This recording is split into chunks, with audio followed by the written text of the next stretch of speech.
Hi, it's Tony Marino, host of the super popular NEWSMAX Daily Podcast, a rundown of the day's top headlines and top highlights of NEWSMAX shows and interviews you may have missed, plus some sports, stock markets, and even some yucks, all packed into about 20 minutes. Search for the NEWSMAX Daily with me, Tony Marino, on your favorite podcast platform, and check out our entire lineup of great podcasts, including Greg Kelly, Rob Carson, and Jerry Callahan at newsmax.com/listen.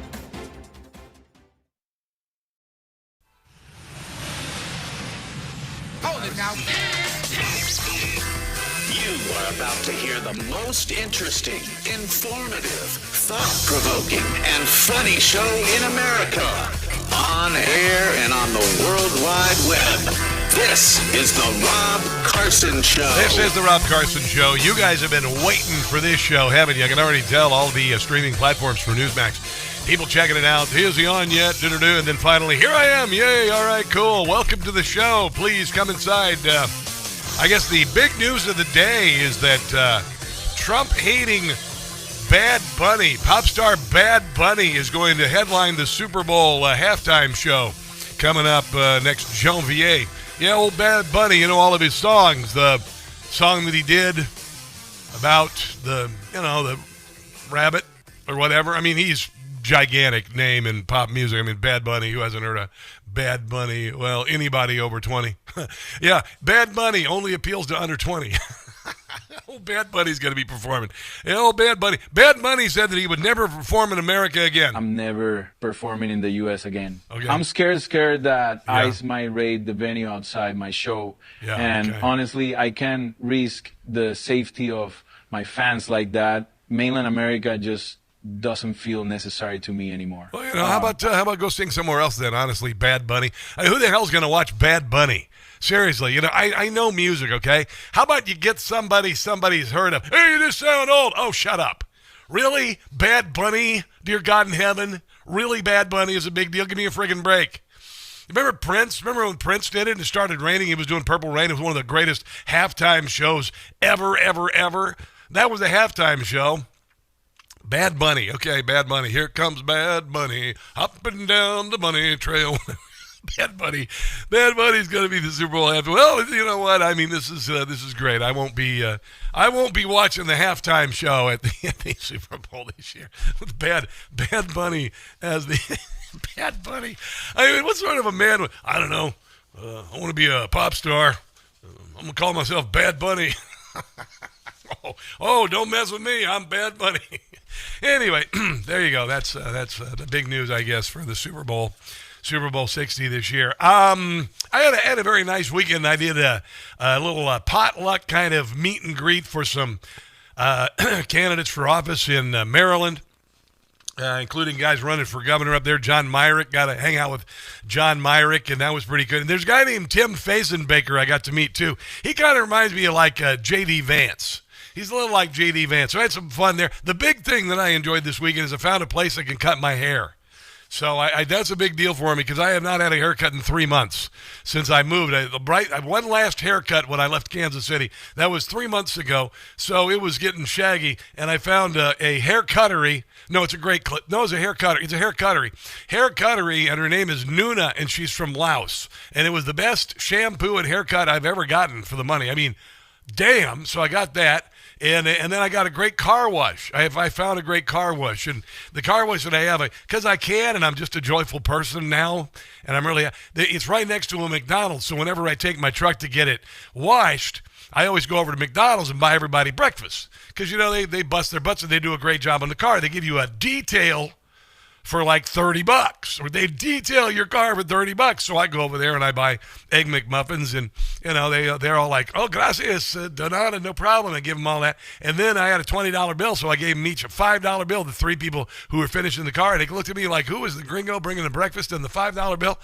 And it was like, it just, I like it. I love. I'm happy. I'm living a happy life, and you know, I'm trying to stay very positive about things. There's an Amazon grocery store. You ever been to one of those? It's got these carts that you could just you know, put your in-store code, and then you just put stuff in the bag, and it's automatically rung up. But the only problem is you end up buying a bunch of stupid crap you don't want, like a cheese board and a knife. I wasn't going to buy a cheese board and a knife. I go to I live by myself, for God's sake. I spent $190 at the grocery store. What the hell? Robot cart. That's what did it. I've got a few things that I want to share with you. Weekend experience. The Ryder Cup. I guess what Europe won it or something. I don't watch the Ryder Cup. It sounded kind of like it becoming like Caddyshack. And I actually kind of like that, but it was a little out of hand. Apparently, Rory McIlroy's wife had a drink hurled at her, had a beer hurled at her, and the crowd gets pretty rowdy at these events. The master of ceremonies had to step down. Her name is Heather McMahon, and she's not going to be returning as the MC at the first tee at Bethpage Black because she was yelling, F Rory McIlroy, and the crowd was yelling, F you, Rory, and somebody said, I think they're saying, let's go, Brandon. I think it's let's go, Brandon. But they're yelling. It's McElroy. It's McElroy. What did I say? I said McElroy. I had a friend named Elizabeth McElroy. So whatever.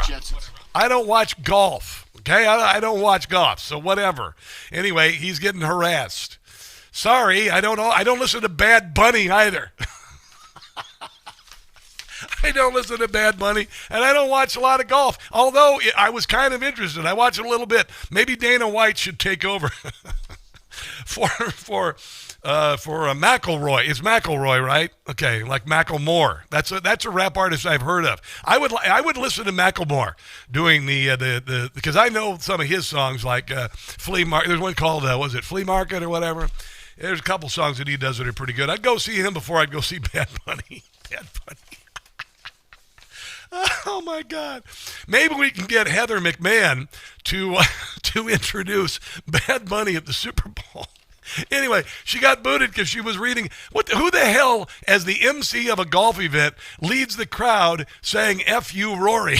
I mean, what has happened to golf? What has happened to golf? And then apparently, right at the very beginning of the golf, and I got to tell you, I don't like his politics, but Colin Jost from Saturday Night Live, he does this bit with this other anchor, Michael, I can't remember his last name, where they come up with the most offensive news stories and the other person has to read it, and it takes political correctness and flesh. It's one of the funnier bits I've seen on SNL. Whenever I see that up where they do that, it is really funny. But he did this, and they said it was not safe for work.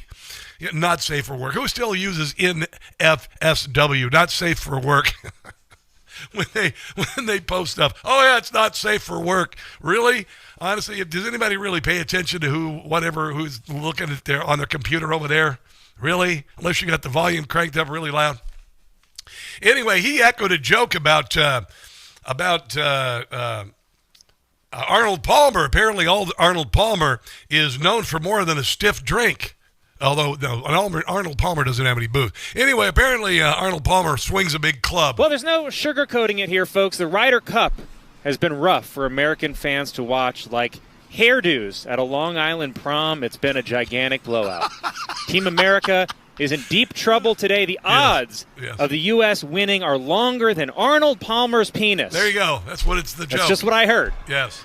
From the President of the United States. But Arnold Palmer was all man. And I say that in all due respect to women, and I love women. Yes, you do. And I refuse to say it, but when he took showers with the other pros, they came out of there, they said, oh, my God.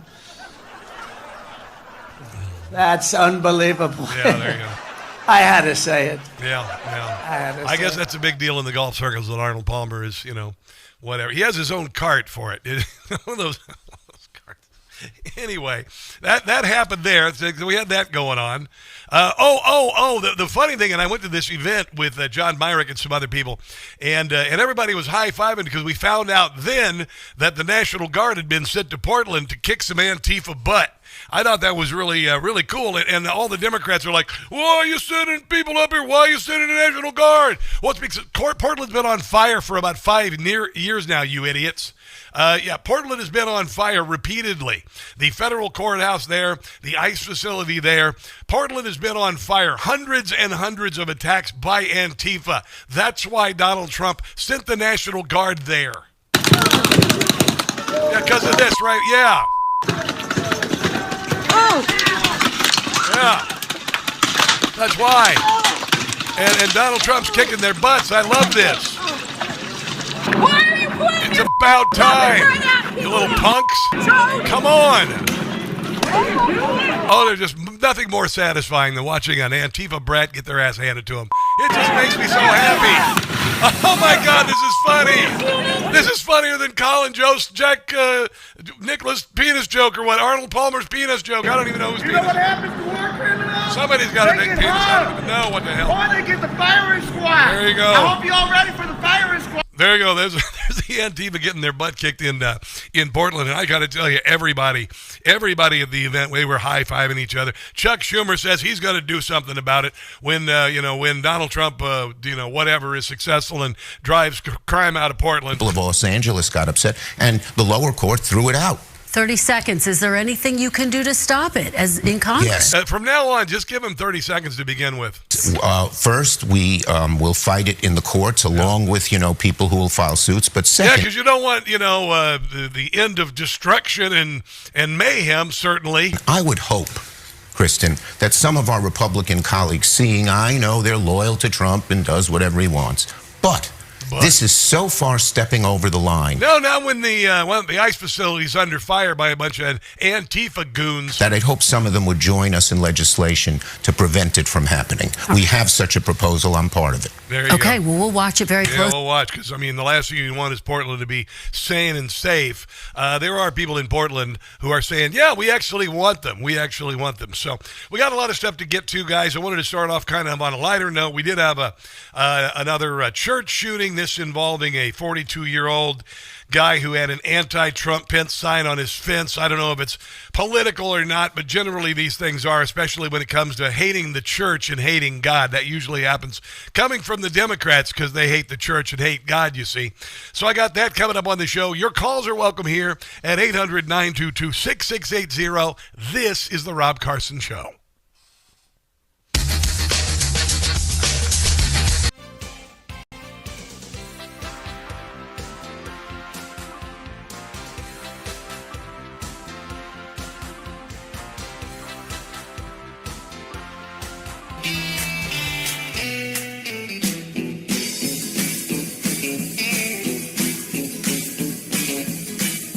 Sending troops to Memphis, Tennessee, 'cause it looks like Memphis could use some help from me. The mayor has done nothing to put criminals away. Memphis needs our help, and they need it there today. The city's run by Democrats who defunded police. They can't do their jobs or maintain the peace. I'm sending in the guard. Memphis needs it bad. Their mayor, Paul Young, that guy's really sad. Voted the most dangerous place in the USA. Wouldn't want to live there. Wouldn't want to stay. Sending in the guard. That goal, it was mine. Democrats in Memphis, listen to them whine.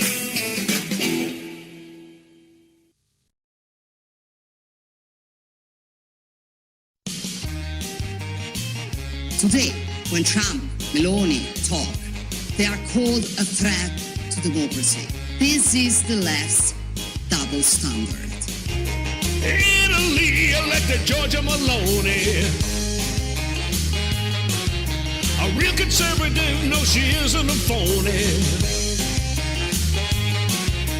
Paper ballots, voter ID. No cheat by mail in Italy. If we ran elections like Italians do, a same-day vote, the count is true, we'd be solid red without a trace of blue. Things will change under Giorgia Meloni. Unlike Mitch, she's not full of baloney. She ran on God and family, and making her country legal free.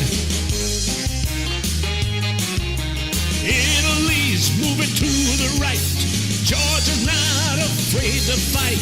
Italian people, they have seen the light.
The Rob Carson Show podcast is everywhere. Go to newsmax.com/listen for details. Despite all we've achieved, I cannot continue my re-election campaign. Nearly 4 years ago, Gracie Mansion became my home. Who would have thought that a kid from South Jamaica, Queens, growing up with learning disabilities could one day become the mayor of the greatest city in the world? Yeah, it sounds like anybody can be mayor of city of the, people don't have any job and never had a job in their lives, like Zoran Mandami never had a real job at all. He's a communist, socialist, anti-Semite, all of that. Well, there you go. So now Eric Adams is out of the race. So New York residents, you still have a crap sandwich to choose from. There's just no bread now. There you go. So congratulations. Awesome. I don't know what difference it's going to make. You still have to, Curtis Lee was a great guy and all that. Can he win? They say no. As far as Cuomo is concerned, if you don't mind the guy who murdered a whole lot of old people, and pretty much is a gigantic failure and a washed-up leader, washed-up relic of the Democrat Party, Sure, vote for that. Honestly, wow, what a choice. It was like, Joe Biden and then Kamala Harris. Kind of like right up the level there with that. But that's what you got there, New York. And honestly, I was talking to people this weekend, and if New York decides to, elect Zoran Mandami, then, you're on your own. You're on your own, New York. Good luck. Good luck with that. We'll just watch it, we'll watch it burn, and then you'll have to climb out of the ashes. But I have a funny feeling it'll be a lot worse than when de Blasio. Another lousy choice. I mean, why the hell do you keep voting people like these guys in? Because, a few small number of people generally, motivated by the left and generally probably also juiced with campaign money coming from people like George Soros. That's why. So anyway, I'm going to talk a little bit about this Mormon church shooter. 42-year-old military veteran had an anti-Trump Pence sign on a fence attached to the garage. Here's one of the remarkable things about it. And like I said, we don't have a lot of details on it, so I'm not immediately going to start speculating. I'm certainly not going to do like the left does and immediately blame guns and you got to get rid of the Second Amendment. I'm actually surprised they haven't. I'm surprised there's not a half a dozen lefties out there shrieking that the Second Amendment needs to go away. But Grand Blanc Township Police Chief William Rainey said calls about the church shooting came in at 10:25 and 32 seconds. They had officers on the scenes at 10:25, 57 seconds. So they had people there in 25 seconds, and there were a lot of people apparently who risked their bodies to get in the way of this nutbag shooting. Another church shooting, this time a Mormon Church of the Latter-day Saints on McCandlish Road. Early reports 6 to 8 victims. The gunmen had been taken to the hospital, and they obviously have a long row to hoe as far as recovery. This shooter, Thomas Jacob Sanford, 40-year-old former U.S. Marine who fought in Iraq. I guess he was there from 2004 to 2008. They found a Trump-Vance sign wedged between behind a stop sign on what appears to be his property. But other than that, don't know a whole lot about it. But we do know that the the Democrat Party and the left has been attacking the federal courthouse in Portland for years. There have been hundreds of attacks by Antifa, and here we are again. The Democrat Party standing in the schoolhouse doors, trying to bring peace to another location, and afraid of what it will expose about their failed leadership. Obviously, and they've got a governor up there who I like to call, because she looks like a Karen, Rachel Maddow-esque Karen, and she's got gray hair, so I'm going to call her Rachel Maddow. But anyway, actually, her name is Tina Kotek. Tina Kotek. So there you go. Tina Kotek is the governor of the state of Oregon, and she says that they don't need Donald Trump there keeping the Antifa from murdering people and burning stuff and breaking down stuff. And earlier today, Oregon Governor Tina Kotek sending a clear message to the White House following the president's announcement. President Trump's inconceivable insistence that we need federal troops in Portland. Yeah, because of all the the burning and the and the looting and the noise assaults they're doing outside all nights, all times of the night and everything. Does not address the real concerns in our communities. We do not need or want federal troops in Oregon stoking fear, creating conflict. I'm thinking Antifa does that when they burn stuff. And frankly, escalating a situation that is under control. No, it's not. The crime in Chicago is still out of control. In general, it could shut this down, which would be great. How we can have our community back. How we can sleep at night. Yeah, there's a guy who says, actually, we want the National Guard here. We want this crap to stop. Same like people in Chicago. They're saying the same thing. People in Memphis who live in these neighborhoods, they're like, bring the National Guard. Kotek also wrote on social media that her office had not been notified why the troops were being deployed. Yeah. Governor Kotek pushed further for more answers. Because there are the people in front of the ICE agency that are, burning stuff and burning flags and attacking people.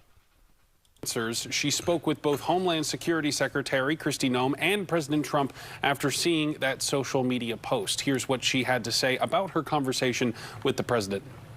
He thinks there are elements here that create an insurrection. I told him there is no insurrection here and that we have this under control. I have complete faith in Portland Police and Chief Day. Yeah, well, then why have the attacks been going on for 5 years and they're still going on? How about that? Yeah. Oh, that's peaceful. Now, there's no reason to come in here. Nothing. No, there's nothing to see here. Just do a belly crawl here under this barbed wire. It's perfectly fine. We do not need help in Portland. Yeah, you do. You absolutely need some help in Portland for sure. When I was talking with John Myrick, he's running for governor in the state of Maryland, and he, as a Republican, did something pretty crazy that even the governor of Maryland didn't do.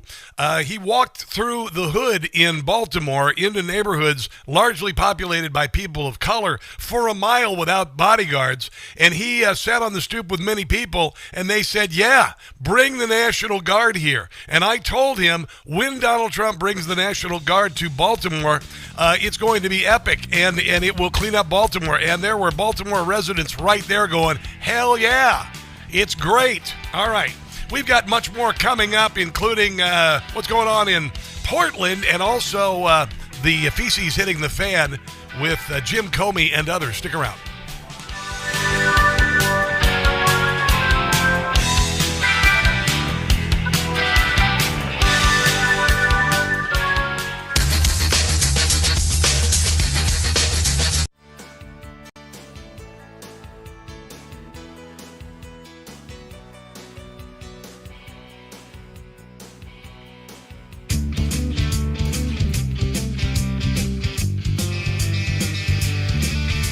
Street protesters, we've had our fill, but Randy Fine has a bill, says move them on over, run them all over, protesters blocking all our roads. The thump-thump bill is what it's called. I'm sure the left will be appalled, but move them on over. Run them all over. Step on the gas if they won't step aside. Sure, it might leave a dent, but make them a hood ornament. Run them all over. Thump them all over. If they block our streets, they'll get what they deserve.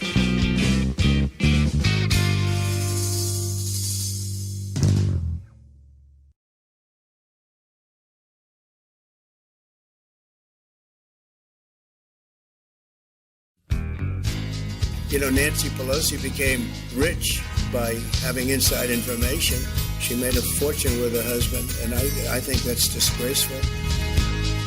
Donald Trump is saying now that we should take a look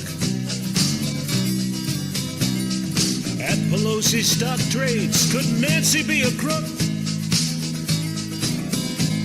She had information on each and every trade, a case against her, and her husband could be made. Pelosi's, they make millions while they take us for a ride. Now we learn they're insider trading on the side. We'd be in the slammer if this were you or me.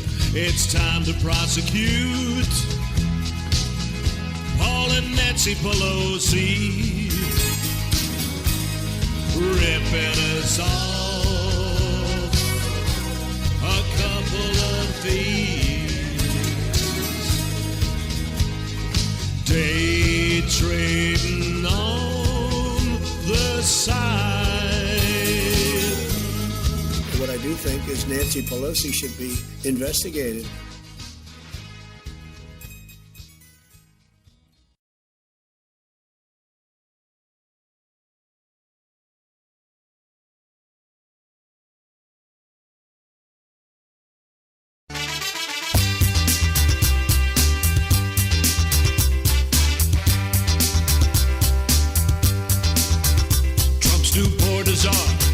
We'll clean up the mess Kamala, she did not address.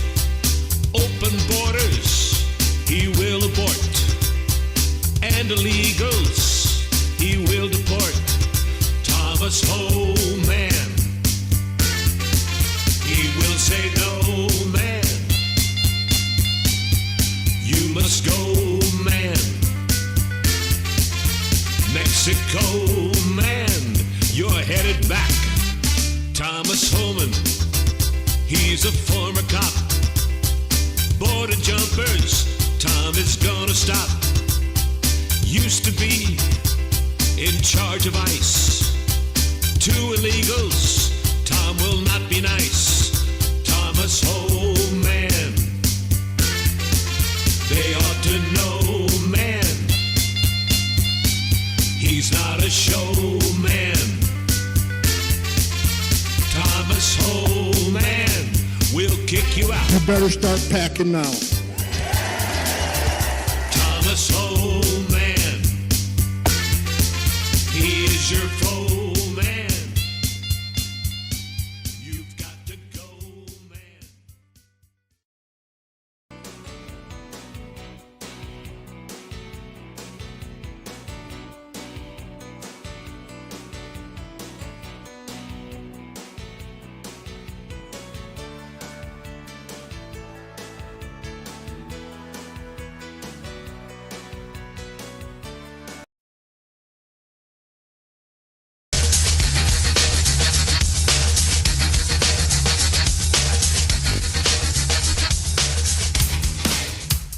It is a Monday morning on the Rob Carson Show, and play something that'll make you smile. This is Antifa being kicked in the pepper balls. Yeah.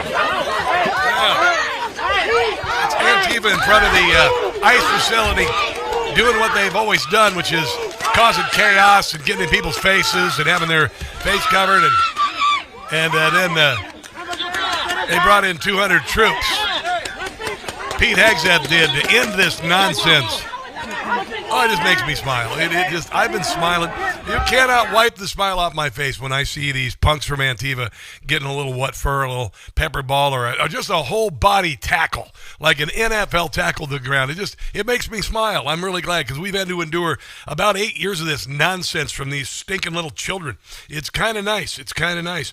Oregon filed a lawsuit against Pete Hegseth as he ordered 200 National Guard troops to federalize to protect ICE agents and facilities in the Antifa stronghold state, this including the designation as Antifa as a terrorist group is going to be ending this stuff before we have to beat them personally, because it's getting that way, that Americans, good law-abiding Americans who love the country, have had about enough of this crap. And so at least Donald Trump is taking care of it, because they want to start a civil war. They want to divide us. But Donald Trump is going to put that crap down. Finally, here's a guy a Portland resident who says, "Yeah, bring on the guard." So happy that Trump is sending the National Guard in here. I live in this building. We both live in this building. We've been asking for help for months. Yeah, why do the Democrats want to keep things chaotic? Why do they want to keep violence keep it continuing? Why do they want to? Well, they hate America, first of all. And in places like America's inner cities, they want to keep the population uneducated, poor, dependent, and angry. That's what they want to do. You could hear that this weekend with Brandon Johnson. You get your pittance, and the Democrat or the Republicans are going to take your pittance from you, and all of this, and it's just not working anymore. And right now, the Berlin Wall is falling between these Democrat idiots, allowing all of this to happen. And the people are saying, you know what, we're done. Whether it's these morons from Antifa constantly burning buildings or burning flags, or noise pollution in the middle of the night using bullhorns and whatnot, physically attacking people, pepper spraying people, blocking people from going places like on campus. I think we're done with it. We're absolutely freaking done with it. This is Rand Paul. No, actually, I'll play the mayor of Portland first.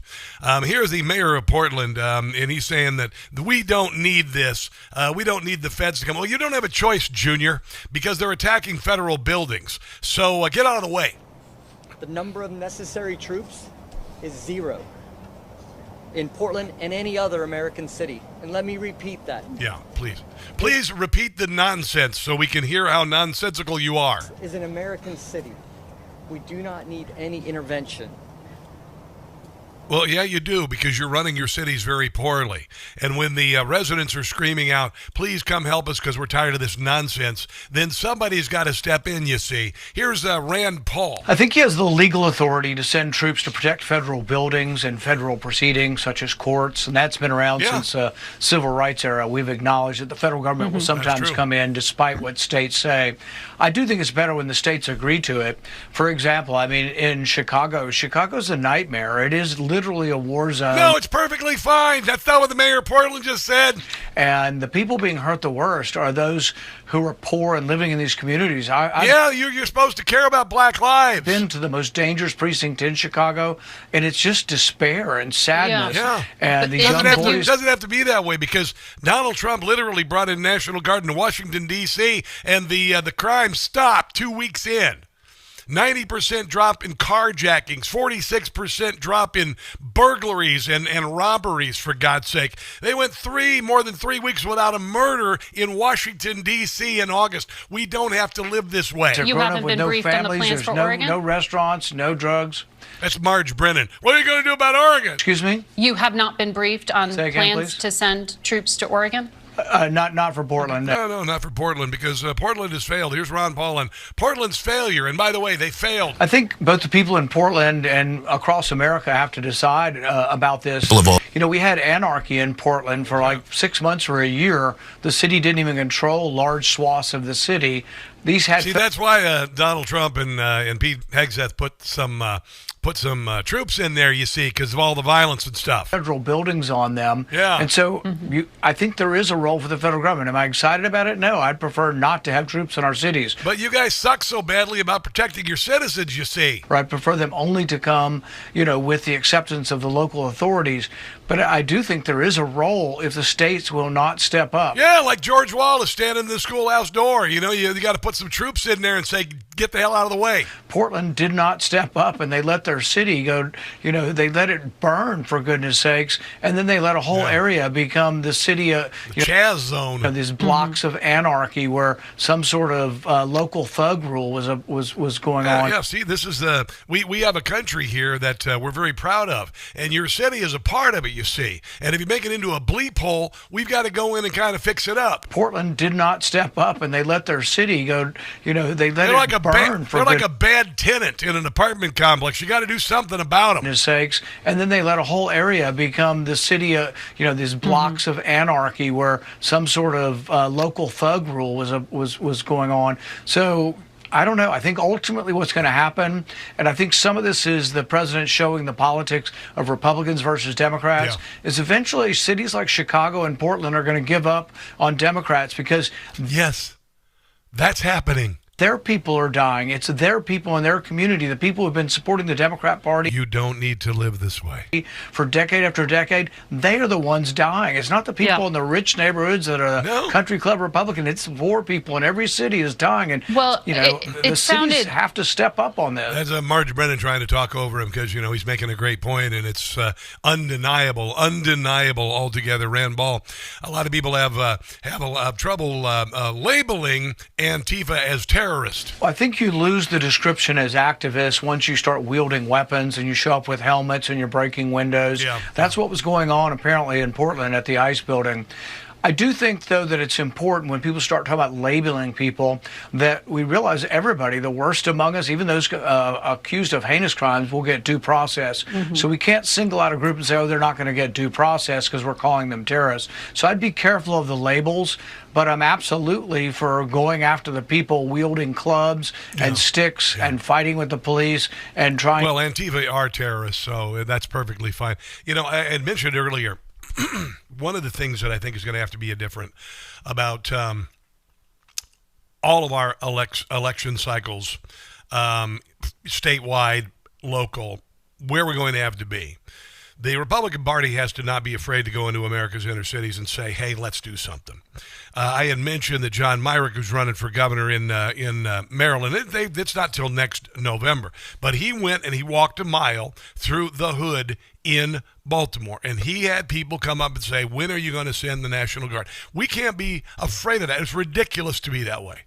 Because we are all people, we are all part of this great American melting pot, and we see suffering, we want to fix it. And it's about time that these cities run by Democrats, these people are brought out of darkness and crime and nonsense. And I was encouraged that he did it because the governor of the state of Maryland, Wes Moore, who's only looking at the presidency, even though he's done nothing at all for the state of Maryland, he's moved on for Maryland. He ain't even thinking about Maryland, but because he did a block and he had 25 people around him for security. John Myrick walked a mile, and it went a long way with the people along that mile. Let's take a break and come back. This is the Rob Carson Show.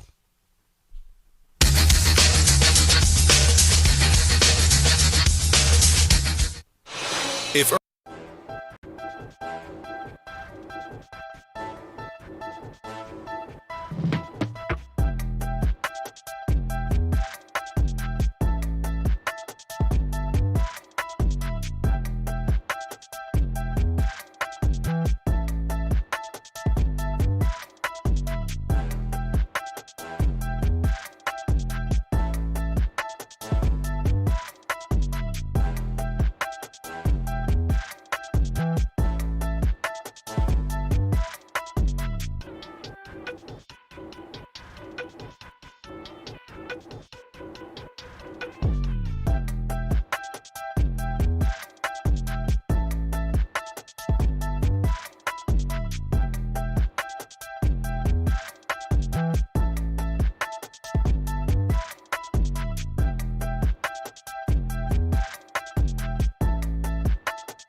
Little Black Betty for you.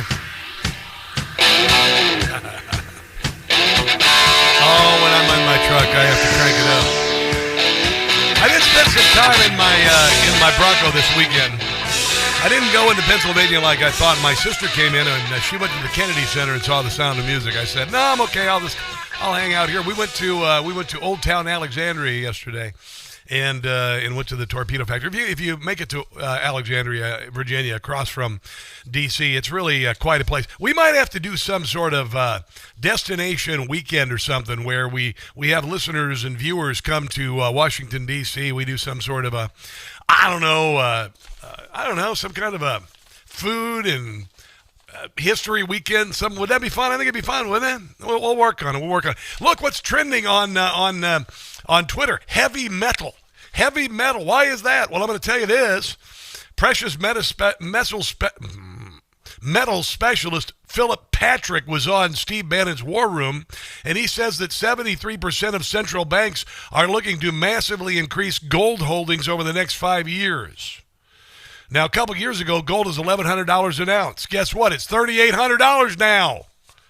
Maybe you might want to consider investing in gold finally. It's really started growing at the turn of the century. It's only accelerating, and now the World Bank's want it, and you better get it. Tomorrow is the deadline to get information from Birch Gold and get up to $10,000 a rebate in free metals, up to $10,000 with a qualifying purchase of heavy metal, by the way, gold from Birch Gold. You got to text my name, Rob, to 989898, Rob to 989898, if you would like to get the ball rolling on that. But again, 73% of central banks looking to massively increase gold holdings, which means it's going to become more rare, which means the price is going to go up. You get it. George in California wants to join us on the phone here. George, how you doing, my friend? Welcome to the Rob Carson Show. Hello, Rob. I want to start by saying Donald Trump has kept his promises, as we could see in the past week.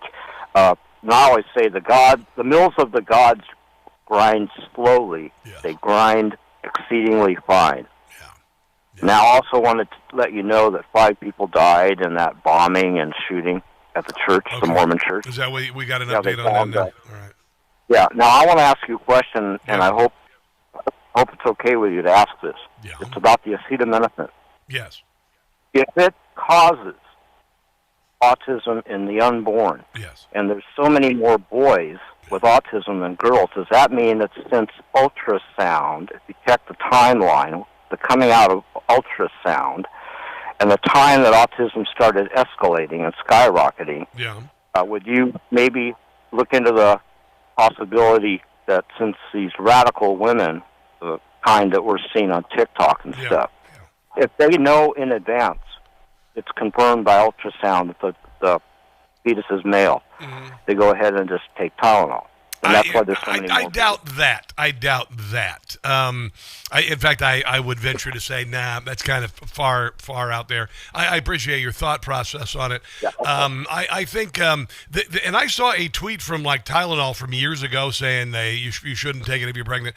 I haven't said a whole lot about it, but clearly if you look at all of these, this wasn't just a knee-jerk, we hate Tylenol thing. It is, I think, quite dangerous that women who are pregnant would just cast aside the warnings of these agencies just because somebody that Donald Trump named CDC director or HHS director said them. I think it's one of the most disturbing things I've ever seen, that a pregnant mother who normally is all about getting that child to birth absolutely healthy would look at 20 studies on ADHD, 8 on autism, and 18 neurodevelopmental disorders, and showed that that children that were subjected to high amounts of acetaminophen levels tripled the risk of autism and doubled the risk of ADHD. So I think it's insane that women would do that, but I only think that is a product of RFK Jr. being in charge and leftist women being so freaking insane that they would rather have their children have autism. Their behavior is homicidal, and I wouldn't put it past them to just figure, I don't want a gun. Yeah, it's insane. Yeah. Now, I don't think it's that, but I appreciate the call. George, I got to run. Thank you, bro. Here's Joe Rogan on this. Joe Rogan is a liberal, whatever you want to call him. I've been fascinated by these videos of pregnant women taking Tylenol to show Trump that they don't believe in what RFK Jr. is saying, that it's somehow or another anti-science, when this science came from Harvard. Mm-hmm. That's where the study came from. Yeah.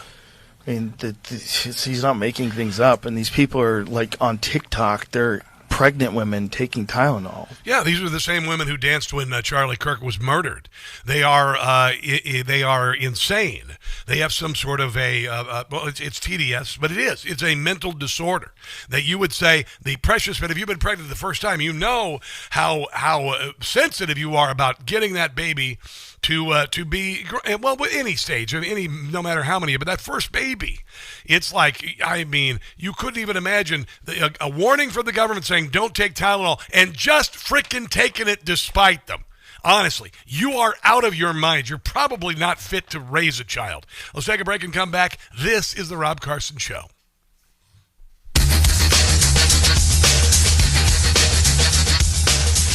When you hear the national debt is over $37 trillion, do you ever think maybe now would be a good time to buy some gold? I do. Whether as a hedge against inflation, peace of mind during... I gotta look at my talkers. Hey, what are you guys doing today? It's good to see you watching on the Rumbly Roo and the Facebook too, and the X and the Instagram and all of that. Let's go over to Facebook where Terry Ortiz is watching. Hello. Good to see you. And Sabrina G. And Bruce. Good to see you, Bruce. Looney Rooney. I don't know who you are, but hi, Looney Rooney. I'll take Looney Rooney. Round of Ponies watching, says that my doctor told me not to eat so many sweets. Tell that to a pregnant woman. Okay, I'll take your word for it. Dookie Bear. Yeah, Dookie Bear. Good to see you there. Hope you're enjoying the show. Scarecrow, Monique in Vermont also there. Hello. Facebook, we got Robert Lawson and Adeline Muggleton. Weren't you in Harry Potter? Weren't you one of the characters? It's Adeline Muggleton. Her secret power is her magic wand's ability to transform people into animals. Adeline Muggleton. It kind of sounds like Adeline Muggleton as a character. Bill Depew. Good to see you. Bill Depew. Thanks for watching. And I hope you're enjoying it. I had a hell of a nice weekend. I just had a nice weekend. And I'm just joyous. I'm a very happy person right now. Trying to be, I don't know. There are days. Let's get back to one other thing before. How much time we got, Brian? 4 minutes, okay. Here we go. I'm going to play Caitlin Bennett. Caitlin Bennett, she's brilliant. We got her on the show last week. We're going to start getting her on my TV show. So here we go. Here we go.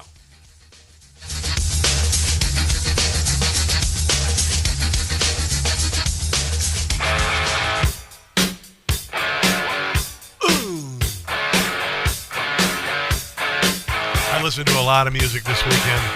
I drove up to Balmer, went north of Balmer. It was good to see the skyline in Baltimore again. It's been 12 years since I saw the skyline. I didn't go downtown because I didn't want to get murdered, but I did see Baltimore again. Went through under the Harbor Tunnel and all that, and it was good to be back. It was really good to be back. I had a wonderful weekend this weekend, guys. I'm going to be in Delmarva at the Wings and Wheels this coming Saturday, 10 to 2 at the Delaware Coastal Airport, doing a live broadcast for our station WGMD 92.7 and 98.5. This is going to be a lot of fun. I'll be broadcasting live there, starting to get out and see a lot of people, and it's a lot of fun. And this week I've been invited to an event with Article 3 Project, which is one of my favorite journalism sites, going to a little gathering. It's just kind of fun, and I want to share it with you guys, by the way. Share it all with you guys, because there's much to share.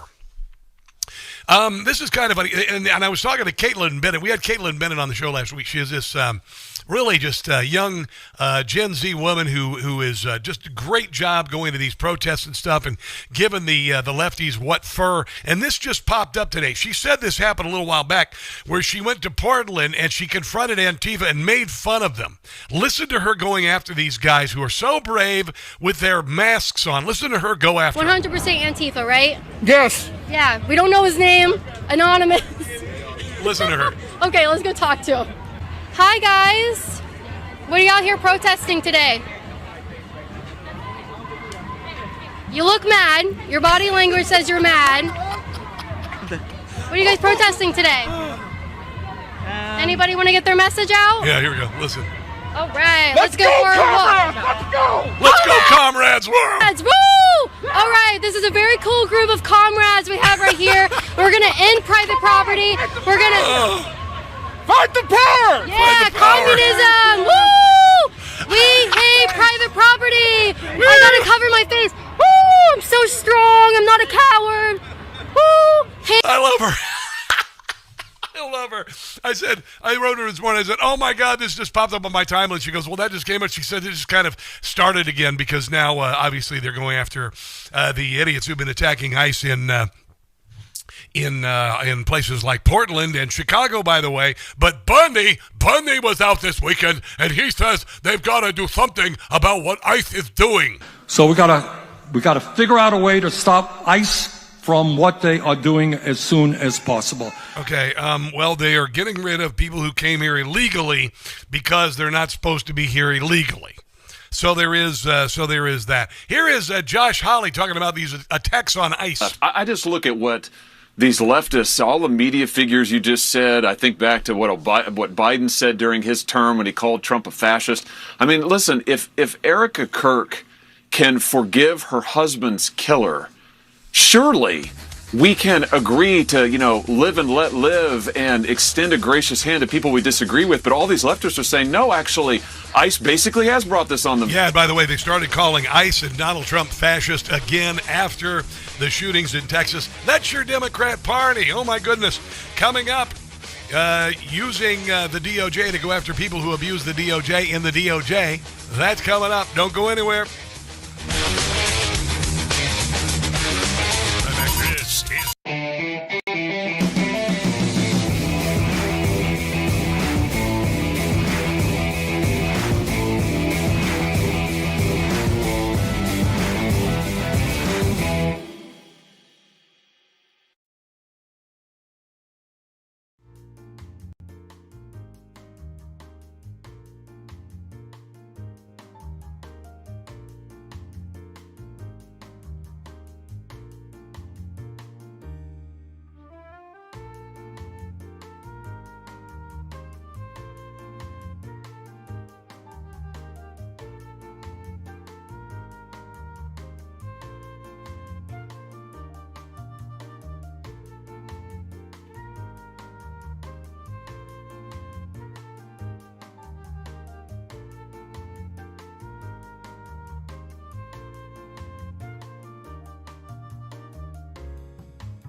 on the World Wide Web. This is the Rob Carson Show. This is the Rob Carson Show. I hope you had a good weekend. I had a nice weekend. I got to go out and meet a lot of people who listen to the show and watch the TV show and whatnot. And it was really, it was wonderful. It was absolutely wonderful. I ate way too much this weekend. I had 2 crab cakes this weekend. My God. And they were glorious. This is one of the things that you want to have when you're on the East Coast is go to get a Maryland blue crab cake because they are a gift from God.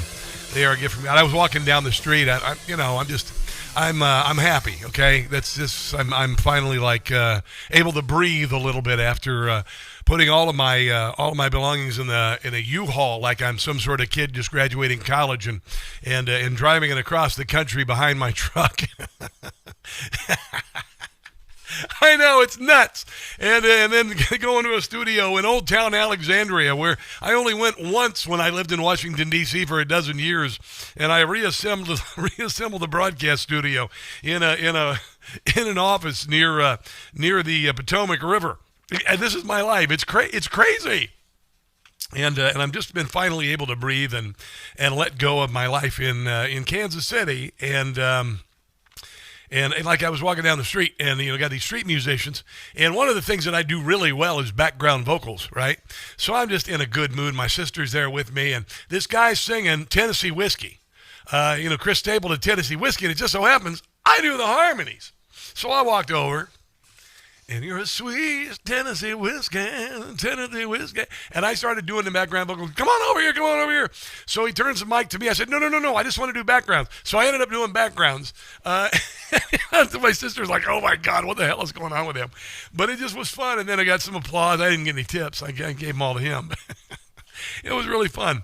It was really, really fun. And my TV show is on and we're doing some fun things with the TV show, going to be adding some elements to the TV show. And then I got back in the studio last night and got back into the show prep, and God knows there's plenty of stuff. Major study reveals, are you ready for this? Left-wing terrorism is now at an all-time high. A 30-year high, outpacing right-wing extremism.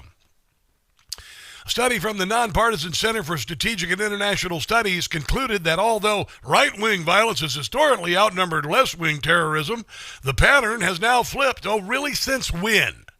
Because it's been going on. The left has owned it for a decade minimum. And by the way, the body count, the damage is 1,000-fold what right-wing terrorism has caused. $2 billion worth of damage in the summer of 2020. 30 people dead, thousands of police officer injuries. Duh. Of course that's the case. Are you kidding me? This is kind of funny. This is Adam Meckler and Scott Jennings on CNN. And these lefties are trying to, say, oh, it's Donald Trump's rhetoric that's causing all this. That's bullcrap. You would talk like Donald Trump has talked if the 97% of the rhetoric of the news stories have been negative about Donald Trump for a decade. That they impeached him right after he took office. The Jim Comey used a FISA warrant, got a FISA warrant using a lie about Russia collusion to surveil Donald Trump. And then, of course, they impeached him, and then they put him through Russiagate, which was bull crap.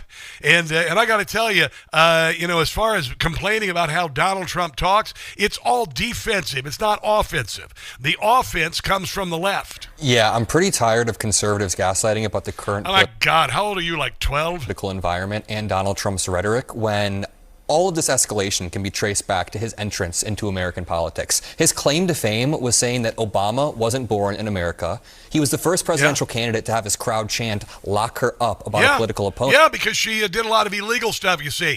You can bring up the insurrection, even in the past. No, you see, because people used to get in line at Trump rallies in 2016, I remember, Antifa and others, to start fights. That's when it started, jerky. And then it ramped up when he started running, and he was even surveilled by the FBI. Few weeks, my home city of Chicago, he posted a photo of Chicago being invaded by the Department of War. So the broader point here is Donald Trump endlessly deflects and tries to blame it on the other side. No, you pick the fight, Junior. When he is the one responsible for amping up the tension in America. And I've spent all of my... Really, that's kind of interesting, because this is kind of the stuff we've been hearing from the left, I don't know, for the last 9 years. He said he wanted generals like Adolf Hitler had. President Biden believes that Donald Trump is a fascist. I mean, yes. This sounds like Nazi rhetoric. This sounds like fascist rhetoric. It sounds like white supremacist rhetoric. Do you think Donald Trump is a fascist? Yes, I do. And Biden has to get in there very hard and go, rapist, racist, fascist. Yeah, by the way, a couple of these mass shootings, the shooters who were left of center scribed on their shell casings, fascist, you see. Formative years throughout high school, throughout college, looking to the president, who I'm supposed to be able to look up to, and seeing somebody... This is Adam Meckler. He's a left-wing little toady, probably 22 years old, and Scott Jennings is about ready to take him to the woodshed. Who's trying to place blame on the left, who's amping up the rhetoric constantly, and yeah, it's not good. So you think it's Donald Trump's fault that a deranged leftist climbed up to the top of a building and shot up the ICE facility, not once now, but twice in Texas? I think it's Donald Trump's fault that America has gotten to this heated... No, it isn't actually, because here's what the left has been saying about Donald Trump for 10 years. Let me ask you tonight, do you think Donald Trump is a fascist? Yes, I do. Yes, I do. This guy's tendencies towards leaning towards dictatorship is un-American. It is deeply troubling and incredibly dangerous that Donald Trump would invoke Adolf Hitler, the man... Yeah, there's no doubt it all comes from the left, dear God. Back to Scott Jennings. I think that no responsibility for the radicalization on the left that's causing this violent outburst. That 29-year-old is radicalized by online communities and online algorithms. I'm not going to blame that directly on Trump, but he was caught in a lot of online video game algorithms and all these communities. Oh yeah, it's video games. Donald Trump. But it's video games that use the same words that Democrats have been calling Trump and his supporters 10 years ago, Donald Trump amped up the tension in America. So he ran 10 years ago, and this guy then 10 years later, somehow you're connecting. Can't you just take responsibility for it? Oh, let's not do the he has to take responsibility. No, he does actually. If he's going to mouth off like that, he's going to have to defend his position. So stop getting in the way there, Mom. My God, are you kidding me? Here is Kamala Harris this weekend at the Congressional Black Caucus, I guess, convention or whatever the hell it is. Literally, starting a fire again, fomenting violence again. At a time such as this, it demands one thing for sure. Oh, God. We must fight fire with fire. So, CBC, let's get to work. Thank you. There you go. Fight fire with fire. There you go. Here's Seth Moulton. He's a Democrat. Once again, after the shootings in Texas where this maniac climbed on a building and shot at ICE officers, ended up killing a couple people. They were actually, they were immigrants, illegal immigrants, by the way, and the ICE officers were trying to shield them. How are we going to handle immigration? We all hate what Trump is doing with ICE and these masked... No, we don't. Very few of us do. Most of us are cheering them on. People running around like the Gestapo. But what is Democrats' immigration policy? How are we going to take on the challenges of the future? Yeah, there you go. That's once again calling them Nazis. One more time, even though there's a body count. Honestly, not protected speech and freaking done with it. Absolutely done with it. This nonsense has to stop. Here is Hakeem Jeffries this weekend. Of course, now it's Jim Crow. The Democrat Party, by the way, created Jim Crow after they lost the Civil War. So they created Jim Crow because they wanted to keep black people in their place. And they did that for about 100 years. And then Lyndon Johnson came along with the Great Society and destroyed the black family. In fact, I've come to the conclusion a few years ago that while Jim Crow may be dead, he still got some nieces and nephews that are alive and well. Yeah. Trouble all around. Everything's Jim Crow, even though the Democrat Party is the party of Jim Crow. Yeah. We want to move the country forward. They want to turn back the clock. How do you want to move the country forward? You want to keep people in the inner city, uneducated, angry, and needy. We're fighting hard to bring people together. What have you done? Honestly, what have you done, particularly for the black community? Together, they are tearing us apart. We fight for the people.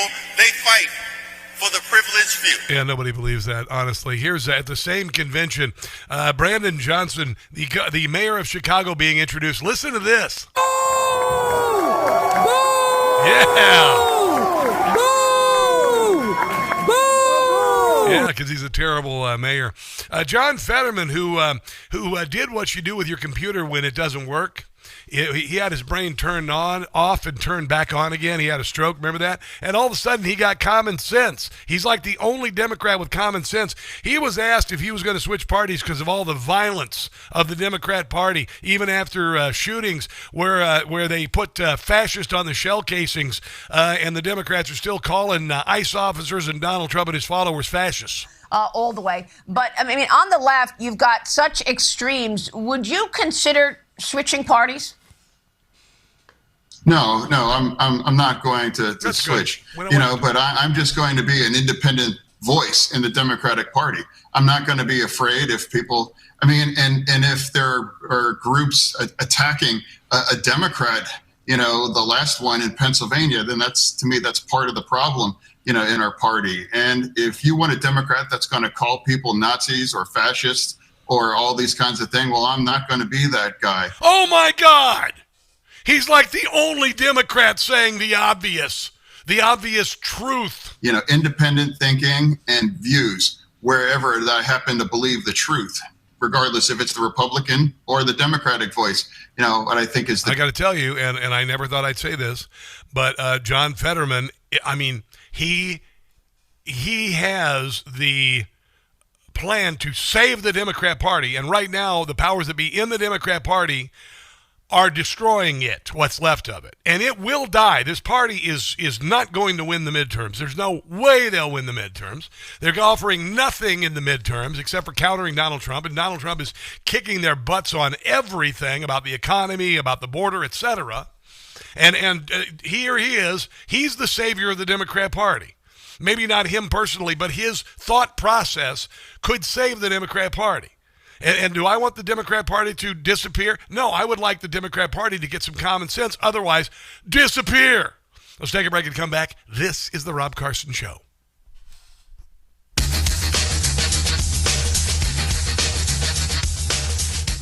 Life can be full of risks.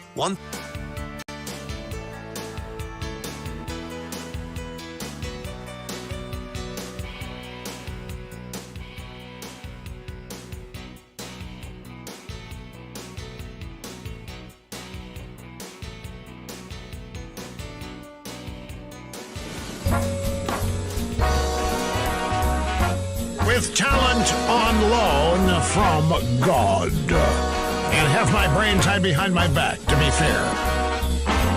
You were the sunshine of our life, Rush. That's why we'll miss you oh so much. I'm the mayor of Realville here. You cut down liberals like a knife, Rush. El Rushball. Forever you'll be number one. I am Rush Limbaugh, household name.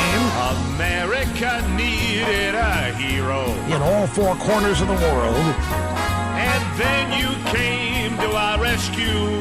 The Limbaugh Institute for Advanced Conservative Studies. Competition, you had zero. How could so much talent be inside of you? And don't doubt it. You were the sunshine of our life, Rush. That's why we listened every day. That's it. It's not much more complicated than that. You helped us get through all the strife, Rush. No one will ever take your place, because Rush was the sunshine.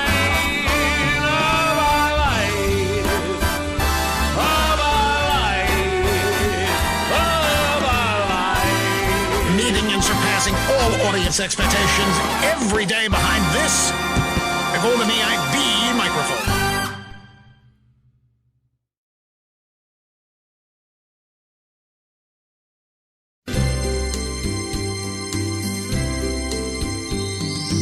Rent free in libs' heads I'm living.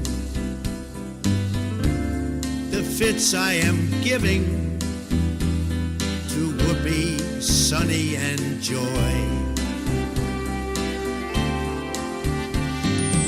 Rent-free, I'm occupying. Rosie is lying if she says I'm not in her head. Break free, they simply can't do it. When you get down to it, they have TDS real bad. Hatred, just watch it as it spreads, because inside their heads I live.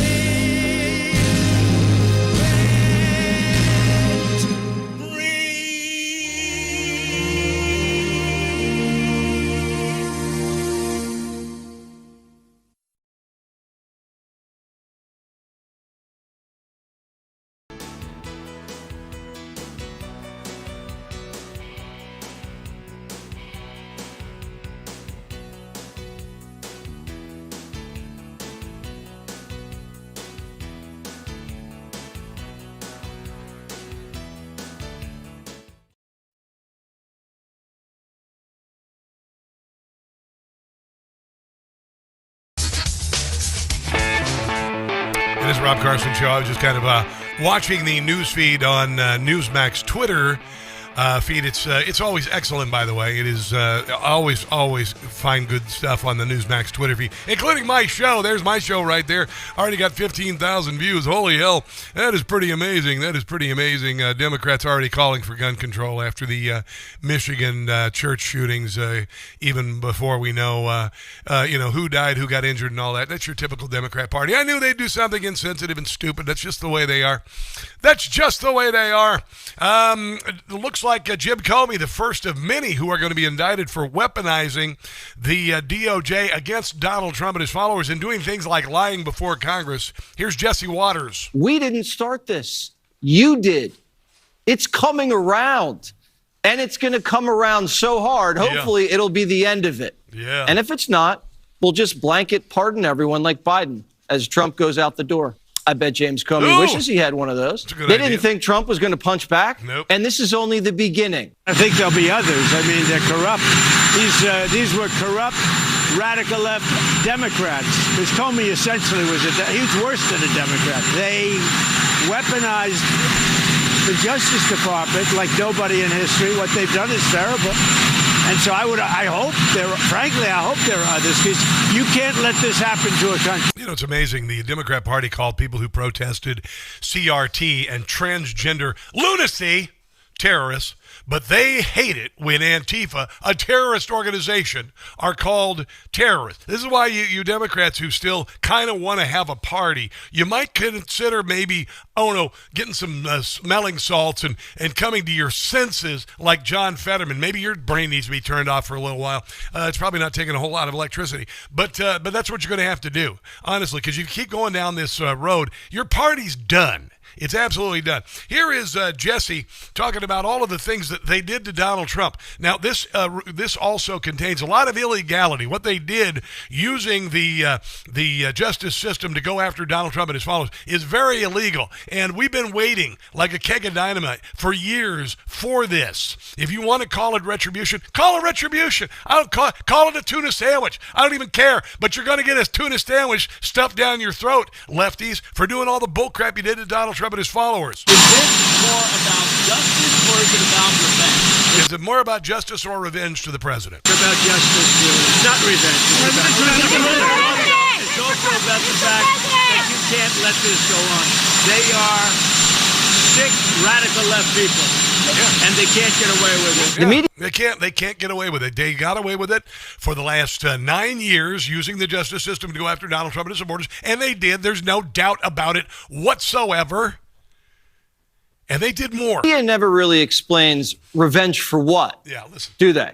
They arrested a president, his White House chief of staff, his chief advisor, his national security advisor, his trade advisor, his campaign manager, his campaign consultants, his lawyers, his CFO, and even his valet. He did that. They arrested his entire inner circle. Could you imagine if Trump had arrested Barack Obama and everyone around him? Mm-hmm. And not only that, they spied on his campaign, framed him as a Russian operative, staged a coup, impeached him twice, raided his house, leaked his tax returns, fined his company $500 million, stripped his business license, tried to strip his name off the ballot, and did such a poor job protecting him, a sniper shot him in the head. Yeah. Almost happened twice. Yeah. So you better believe there's going to be payback. You betcha there's going to be payback. And like I said, if you want to call it retribution, I got no problem with it calling it retribution. It is just. It is going after illegality, and like retribution, it's going to kick some serious butt. Here's Devin Nunes saying Jim Comey should consider himself lucky there are only 2 charges so far. I think Comey should consider himself lucky, Maria. Number one, that he wasn't treated like Roger Stone was treated, there was that. Who had a very similar charge where they actually raided his home at 6 a.m., and they called CNN. Him out. Yeah. And that was before they had actually called the CNN cameras so that they could go and get it all on camera. Yeah. So that didn't happen to him. Secondly, what also didn't happen to him is what happened to General Flynn, where Comey himself admitted that they ambushed Flynn in the White House, charged him on very similar charges, even though the FBI agents themselves said that they didn't believe that Flynn had lied. And oh, by the way, that information had leaked out on General Flynn that they then misled the American public about what actually General Flynn said. So, look, Comey has long been a liar, a leaker. He's dishonest. He ruined the FBI. He's a scumbag. And I would just lastly say this about this indictment. What's it? He's also going to be very lucky if there's not a superseding indictment. Yes. But I'd say most importantly, he will be lucky if there is not a grand conspiracy charge brought, which is really what should be brought against probably about 24 characters in the United States over the last. And I think that's going to happen. And I'm keeping my fingers crossed. Here's Jim Gossett. Give Comey a home where he cannot roam, locked in his cell every day. Donald Trump's a good singer, isn't he? Indictment came down, and Comey the clown for his crimes finally will pay. I hope so. The rest of his life in jail. Comey is a crook. And he lied about me in his book. Oh, yeah, he did write a book, didn't he? I will predict they'll vote to convict for the illegal actions he took. Go after Brennan next and Hillary next and Barack. To the Congress he lied. When Comey testified, I just got a text. John Bolton is next. Yay! I hope he's arrested and tried. That is true. He had all sorts of classified documents and everything. Yeah. This is what we waited for. This is what we voted for ever since that 2020 election when the election was rigged, by the way, when the election was rigged. And so this is what we voted for, and it's happening. Yay. It's finally happening. All right. Cool. And I've got more audio on that, more stuff like Gordon Chang's joining us next, talking about China and whatnot. He's written a book called The Coming Collapse of China. Hopefully that's happening now. We will check in with Gordon Chang, the one and only, after this. Don't go anywhere.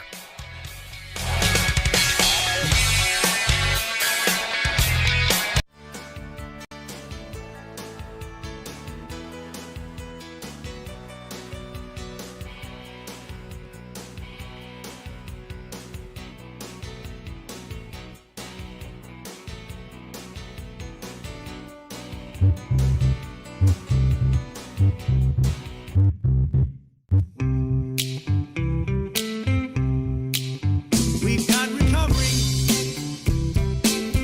in our economy. We've seen a huge rise in the GDP. Southern border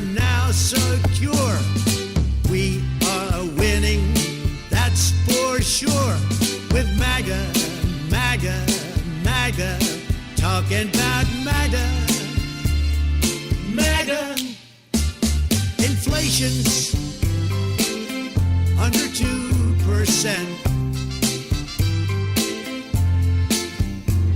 To Jack Smith, a message has been sent. Your arrest is overdue. We are coming after you, 'cause we're MAGA, MAGA, MAGA, talking about MAGA, MAGA.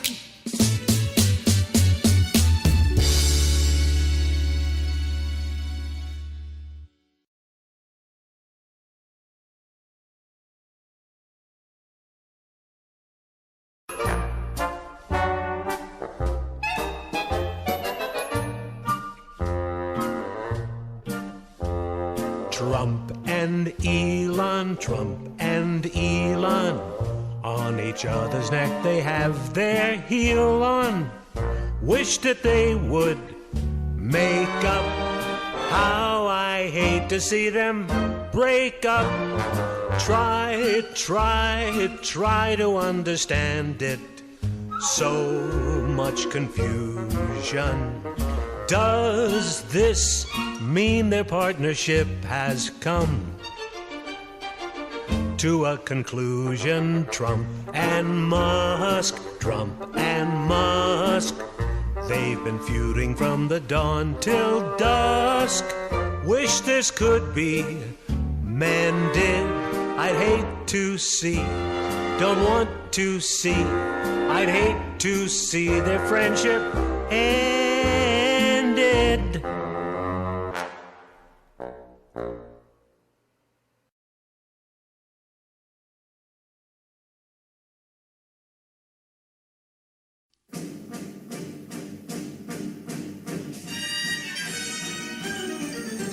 Trudeau is out, but Trump he was no match. Canada is a country we should snatch.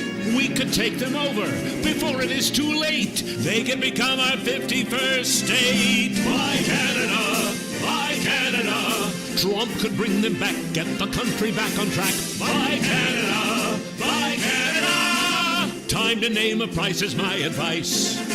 They have to know higher tariffs will impose. Get off the dime. It's no time to doze. Need to strike a deal. Trump will make you great. Sell to us or you will seal your fate. Buy Canada. Buy Canada.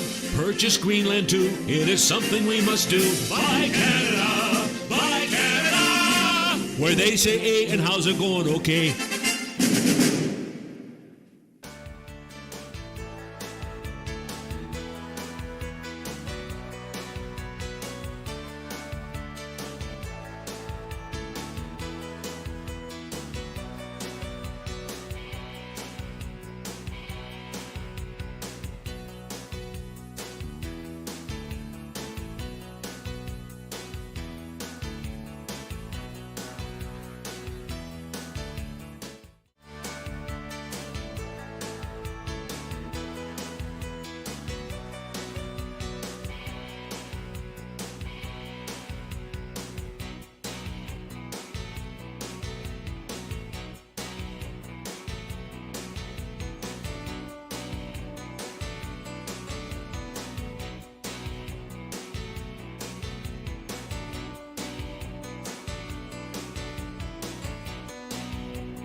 Ready?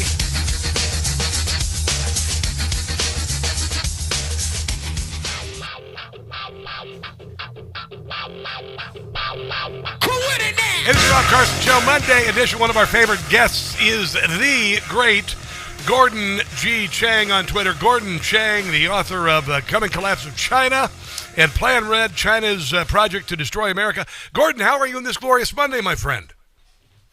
I'm fine, Robin. Thank you so much. Absolutely. I've got a bunch of stuff I want to get to, including the TikTok acquisition. I want to talk about Bagram Air Force Base, Nepal, what happened in Nepal.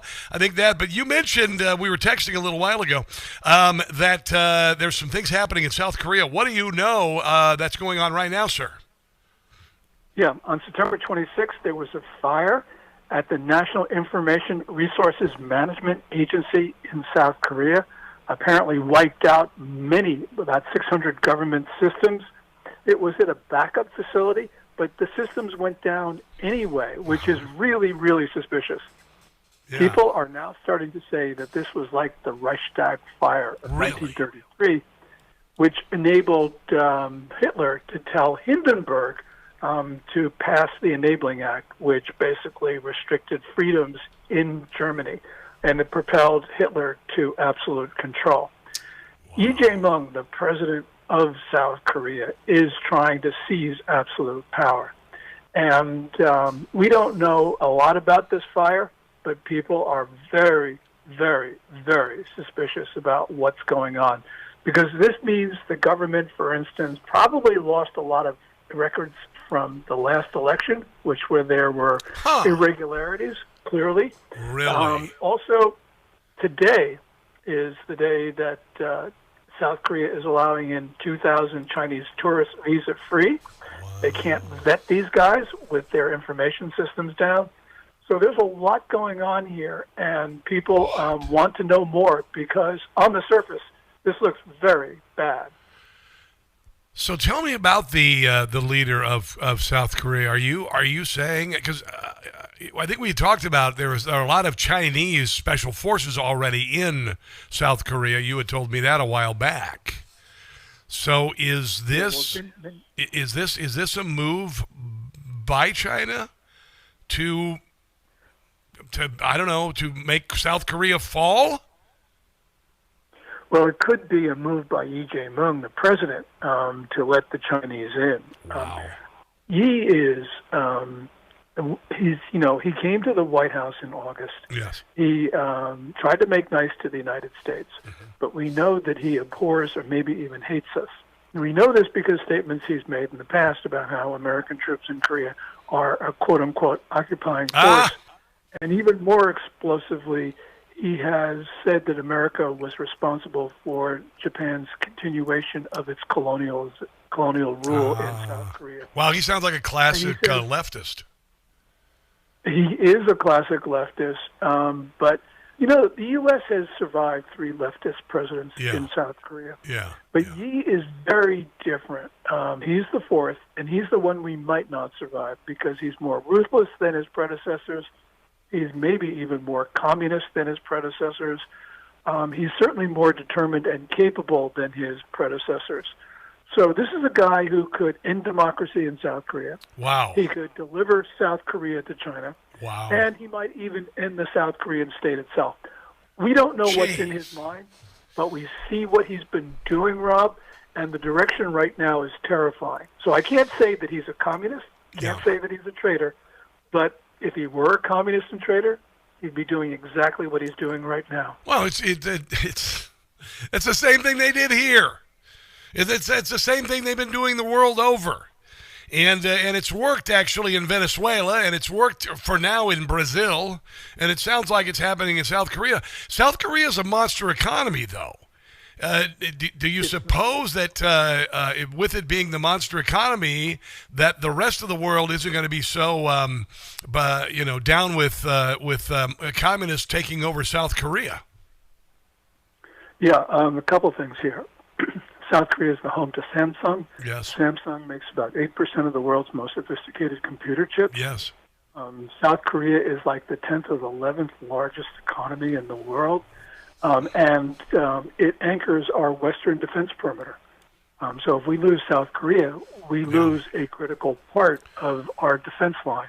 We don't defend ourselves in Hawaii or Guam. We defend ourselves off the coast of East Asia. Yeah. So defending South Korea is very much part of defending ourselves. Now, we do not want the Chinese to get through that line of course not. Dear God. Pressure us on the West Coast. Oh, my God, it would be unbelievable. So let me ask you this. Is there a strong opposition to this ban? And also, how is this popular support? Do you suppose that would play a part in possibly stopping the leftward motion of South Korea?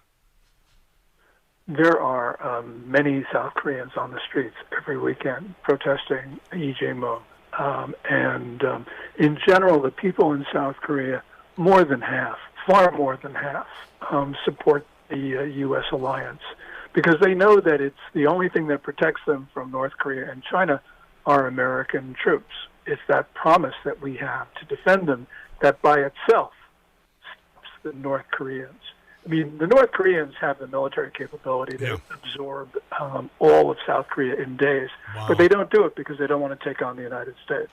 No, yeah. I mean, I can't see the United States being able to just stand back and let this happen because, I mean, like I said, South Korea is a very big economy, and they're also allies of the United States. We will see. What does your gut tell you, Gordon? What do you think is going to happen yourself? I think that eventually Yi will be reined in, but that's just a guess, and sometimes I think it's more than it's just a hope.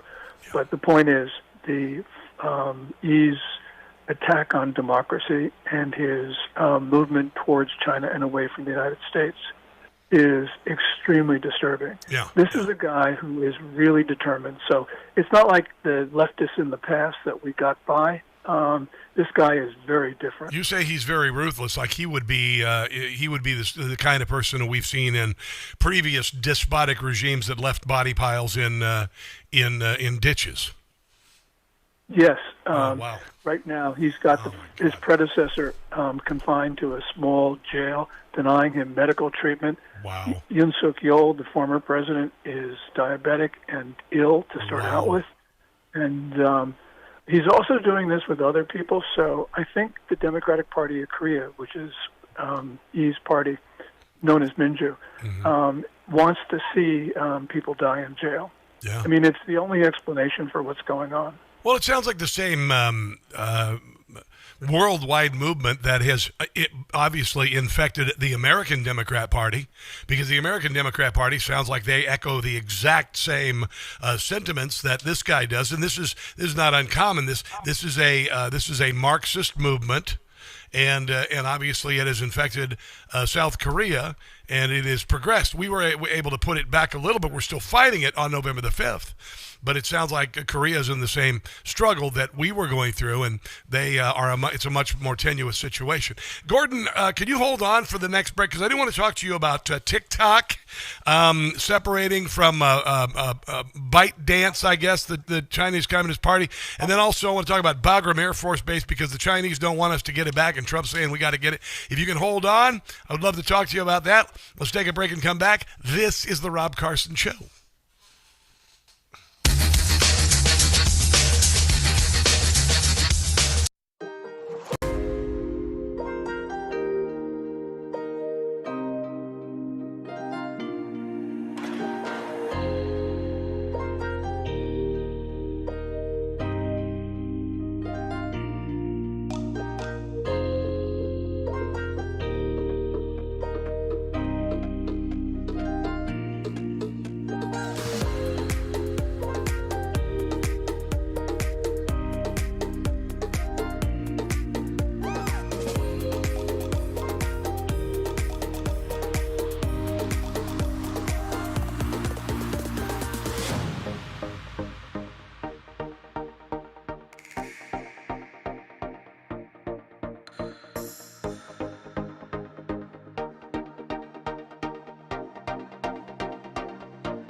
It's the Rob Carson Show on a Monday. Gordon G. Chang on Twitter as well. You'll find Gordon Chang, who joins us on the Newsmax Online. In Nepal, they had an anti-communist revolution, kind of akin to what you saw in China in 1989. Young people standing up and saying no more, and they fortunately, it looks like the leaders of the Chinese or the Nepalese Communist Party were a paper tiger. Any chance of that spreading to China, my friend? Well, China right now is in trouble, and the economy is basically flatlined. The Communist Party is in turmoil. You see all these other crises. The Communist Party is still very much in control because what we have witnessed is essentially their social control mechanisms like social credit system, 700 million cameras. They're able to keep the Chinese people in line. But every once in a while, the Chinese people explode, as they did in October of 2022. And that could very well happen at any time. Rob. It would be nice, wouldn't it be nice if it would finally happen? A lot of concern about TikTok, and Donald Trump said we'll handle it. J.D. Vance says he's confident the U.S. has successfully separated TikTok from the China parent company ByteDance. What have you heard about the TikTok situation and how safe it is to use without the Chinese Communist Party spying on you? We don't know what TikTok will look like when it is separated, except there are a few things. There will be probably more than 80% ownership by American companies and a company from the Gulf, Persian Gulf. Gotcha. We know that Oracle will control the data, which is good, but we don't know about the algorithm. There's been a lot of talk about this, but we have yet to see any details. China has not yet indicated it has approved the TikTok deal that was announced by President Trump. Yeah. So there again, there's real uncertainty. Yeah, we will see. I was excited. I don't know if you had you ever been banned from YouTube or taken off of YouTube before because the people who own YouTube decided to let people who had been censored for COVID, like Dan Bongino, back on the platform. That was kind of a big move. It was more about, it wasn't just about COVID. There were a host of other things, but they used the COVID as an excuse, I guess, to make things right. Did you ever go through any of that with social media 5 years ago and have it still continue to now? Well, pre-Musk, I was taken off TikTok for a little while for a reason which I think was unjustified. Of course. I was talking about Chinese students and actually just mentioning facts, but these were facts that the people who are running YouTube, that was the Dorsey era, didn't like. So, of course. Well, yeah, that's what they did. Okay. They called, what we do, we believe disinformation. Same kind of thing happened with Mao's Cultural Revolution and all that. Let's wrap things up with Bagram. And Donald Trump talking about taking Bagram back, and apparently that's got the Chinese Communist Party a little, has their panties in a bunch, to say the least, because that's not very far from China, and it was a major base for the United States. What do you think is going to happen? I'm not sure that we'll get Bagram back, but I think what Trump will do is use that as leverage against China. And you're right, the Chinese went into a fit about this because it's about 100 miles from the border between Afghanistan and China. Yeah. And obviously we can project power from there, and they were not happy about that. So I'm very glad that President Trump mentioned this, and it was great that he did it. Yeah. Just say it's like, I don't know, you guys buying farmland in America. We'll just call it like that. It's like us buying farmland in Afghanistan next to China. We will see what happens. Gordon Chang, thanks for joining me today. I appreciate you very much. Obviously, you are on Twitter at Gordon G. Chang. Where else can people find you on the web, sir? I archive my articles for free at www.gordonchang.com. All right, Gordon, have a glorious day. Thank you for joining me today. I appreciate you. All right. Thanks, Rob. You bet. So, I want to go back to the Jim Comey indictment, which I guess on October the 9th, he's supposed to appear, hopefully, get his mugshot. Wouldn't it be nice to have his mugshot? Matt Taibbi is a journalist who now I admire greatly. There were several journalists who really crystallized while America was being censored, and really were able to look beyond party and politics and do journalism as it was meant to be. People like Matt Taibbi and Michael Schellenberger did a brilliant job of that. They did the Twitter files. You may recall when Jack Dorsey owned Twitter, it was censored 100% against conservative thought. I mean, everything, whether it be the border, whether it be COVID, whether it be Joe Biden's brain not working, whether it be Hunter Biden's laptop. It was a pure tool of the federal government. In fact, the chief counsel for the FBI left the FBI to work for Twitter in 2018. So the FBI had direct and deep tentacles into Twitter to censor you and me. And they got away with it for a little while. But there's going to be some hell to pay. Here is Matt Taibbi talking about the charges against Jim Comey and the fact that more are coming. And for those of you who voted for it like me, things are coming. In the coverage, it's been kind of amazing that there's been so little attention paid to the substance of these charges. One of them is making the statement before Congress that he never authorized a third party to speak anonymously to the media. There's an entire Inspector General's report about James Comey doing just that. It's called James Comey Disclosing Unauthorized Sensitive Information. And as you mentioned, it involved Dan Richmond, the Columbia professor. Yeah. This is well documented. At the time it was happening, pretty much everybody. That's why the left and the media are saying, this is retribution, this is revenge. They started saying that a couple years ago when they recognized that what Comey was doing was breaking the law. And media knew that this was what's going on. They had the audacity to have this person. But it was breaking the law to go after Donald Trump, so they were able to look the other way. Quoted on the record as he was giving away classified information. I don't think that part of the case is complicated. Now, coming up, Matt has a description of the scope of the charges. Let's take a break and come back. This is the Rob Carson Show. All right, let's talk to my streamers. Beautiful streamers. Let's see what's going on Twitter. I had a little, they've been maybe posting so much that my feed on Twitter is way down here because, like I said, they've been posting a lot of news. A lot of news on the Twitter feed for Newsmax. It's quite enjoyable, actually, and it's a red-hot news day for a Monday. Red-hot news day for a Monday. You guys over there, Terry Ortiz watching on Facebook. Hello, Terry. You're really busy this morning. You're busy, Terry. Do you not have a job? I don't care if you do or not. It's awesome. Debbie Boshears. Hi there. Debbie Boshears has been joining us. And Bruce Radford. Thanks for... these are all new faces because, by the way, we just started going on YouTube last week for Newsmax. Yeah, last week, and we're already like number one. Woo! Yay, number one. Cool. Tom K is over there saying he likes Matt Taibbi. Me too, man. I didn't even know Matt Taibbi. He worked for Rolling Stone, and then he just kind of became a real journalist. He's like Mike Binns, he's like James Rosen, real journalist. John Solomon, real journalist. John's conservative, but John's also a real journalist. And he's amazing. Round a Pony. Hello, Round a Pony. And Duke Ebal. Always good to see you on the Rumble feed and the Facebook feed and the YouTube feed and the Instagram feed and the Twitter feed. Oh, my God, can you believe it? Did you notice a haircut?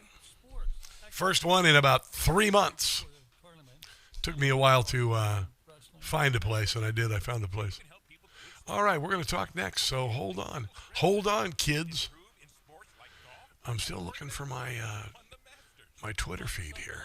There's a lot of stuff happening, a lot of good stuff happening, a lot of stuff, but a lot of good stuff happening.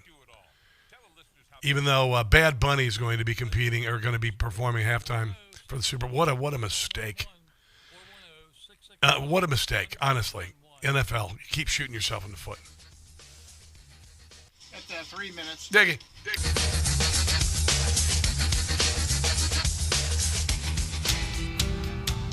What is the substance of these lies? What were they for?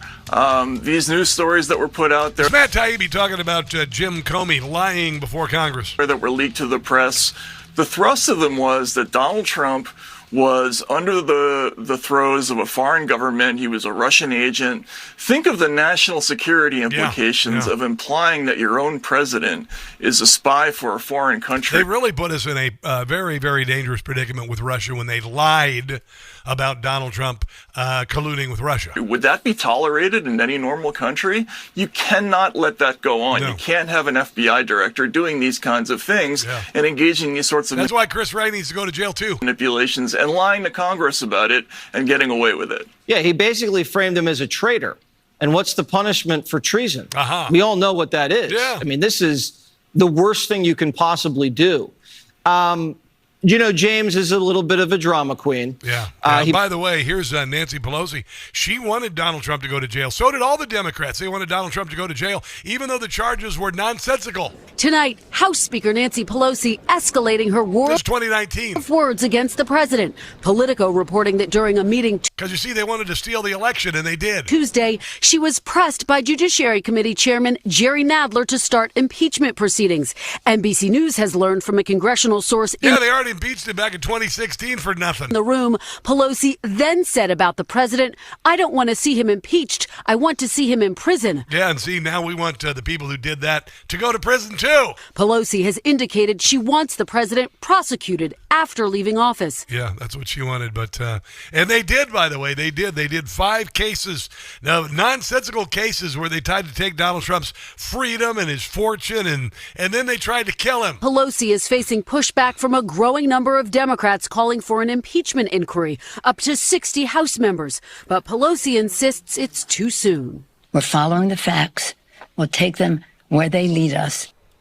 According to Politico, Judiciary Chairman... Yeah, they went ahead and impeached him after he left office, and it was bullcrap. Yeah, this is why we want justice, and if you want to call it retribution, hells to the retribution. Sure, why not? You know why? Because these are evil people who did evil acts that were illegal. Everything. It was a grand conspiracy. And fan meet feces, feces meet fan, as far as I'm concerned, because we have waited a very long time and suffered many abuses and usurpations along the way, worse than the founders could have ever predicted. And guess what? It's payback time. Last hour of the Rob Carson Show coming up next. Don't go anywhere.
now.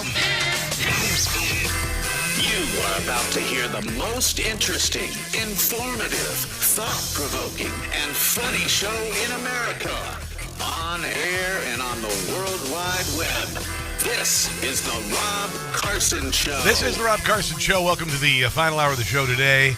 Brigadier General Blaine Holt is going to join us at the bottom of the hour to talk about a number of things. He's one of the favorite guests we have here and on NEWSMAX television. He's a pretty remarkable fella. So this is kind of cool. Nick Sorter put up on Twitter the football game, Oregon and Penn State game. There were Charlie Kirk shirts, freedom shirts everywhere. The crowd was the shirts are white, and it just overtook the crowd. I think that is that's just such an amazing thing to see. It's hard to believe that it's been less than 3 weeks ago since Charlie Kirk was martyred, and yesterday had a lot of gridlock in Old Town Alexandria going to church. My sister was in town, and she said it was or the Catholic church she went to was packed as well. So it sounds like things are only going to build from here. But we have to keep our level best to stay focused. It's easy to get distracted by a bunch of nonsense. There's a lot of nonsense going on out there, but if we stay positive and patriotic, then the movement will continue to grow and become even greater as the absurdity of the left is exposed. So I wanted to get to Kamala Harris. She's out doing a book tour. Kamala has a book. Oh my God, who's reading the book right now? You know it's being censored. The crowds that are showing up to see her, they're fluffing her crowds with maybe offering them free whatever. But nobody wants to read this book because it's the book about one of the worst failures in presidential politics and her run for president against Donald Trump, which I laughed about when they named her the candidate. You'll recall on the air, I laughed out loud because I said there's no freaking way this woman will win because they couldn't steal the election like they did in 2020, and she's an idiot. So there is that. Here is Kamala Harris this weekend. She was talking to some guy's podcast. I don't even know what it is. They're sitting outside. He's drinking a beer to be able to handle talking to her. She said one of her favorite things about her rallies, which nobody ever saw, was when they passed babies around the audience, like they crowd surfed babies to make sure that Kamala Harris gave them a big hug. This childless dimwit. I want you to hold my baby. One of my favorite. Don't eat my baby. Just hug my baby. Things to see, and it would always happen spontaneously. Well, yes, what was it? At our rallies, and thousands of people would come. Oh, yes. Thousands of people came to our rallies. Okay, sure. And it would happen. There were a couple out, a few thousand, but they were all paid. Invariably, somebody would want me to take a picture or to hug their child. Uh-huh.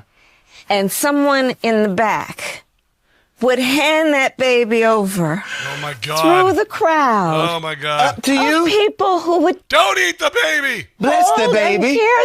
But pass the baby. See? Pass the baby on the left-hand side. And then pass the baby back. Pass the baby back. And I don't know. I want my baby back. There was something about that when it would happen. I mean, I could get very emotional about it right now. But you couldn't. I believe that we should always... You're not capable of having emotions. You're so dumb that I don't even you can muster emotions. I don't even know if that's possible. Nobody ever saw a baby being passed around at a Kamala rally, by the way. Mostly because they'd all been aborted by Democrats. That's mostly the reason why. You don't see a lot of babies at Democrat rallies because of all the babies that have been aborted. So there is that. Here's Megyn Kelly.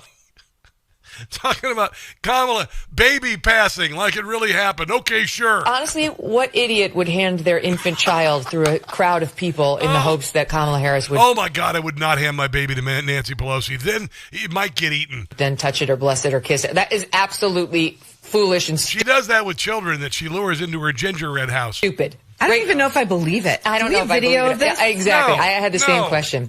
This might be a Kamala invention. And I love how she's like touting I just feel safe and, looked after. Meanwhile, she's married to a guy who has a serious allegation that he abuses. Yeah, bang the nanny. So, maybe she is seeking some sort of safety or some place she can go and really feel protected. Nobody ever saw any babies being passed around at a Kamala rally because, again, most of them had all been aborted because, they're Democrats. This is Kamala. She was on the Joy Reid show. Joy Reid has a show. Okay, sure, it's a show. But anyway, here she is. This is, if you hadn't eaten lunch yet, we are going to have word salads. No amount of breadsticks, free breadsticks, would make me ever want to consume this word salad. And you think this country is going to survive this regime? Only if we fight for the country we love. And listen. What's the fight? We got $17 trillion in new money coming in for manufacturing. The border is closed. There have been 7 peace deals, peace spreading across the Middle East. Manufacturing coming back. Fentanyl deaths plummeting. It looks like maybe the cause of autism has been discovered. They start working on that. That's another piece of this, which is I really want to remind people. You were the border czar, and you did D word for Richard about the border. Of the light that is in each of us. Okay, here comes the salad, okay? Are you ready? Here, go ahead. Get your plate ready because she's going to start serving it up and it's going to start flying all over the place. In these moments of darkness, especially in these moments of darkness, we have to remember nobody gives us our light. It's ours. It's only dark where you are because you want to live in darkness and spread darkness.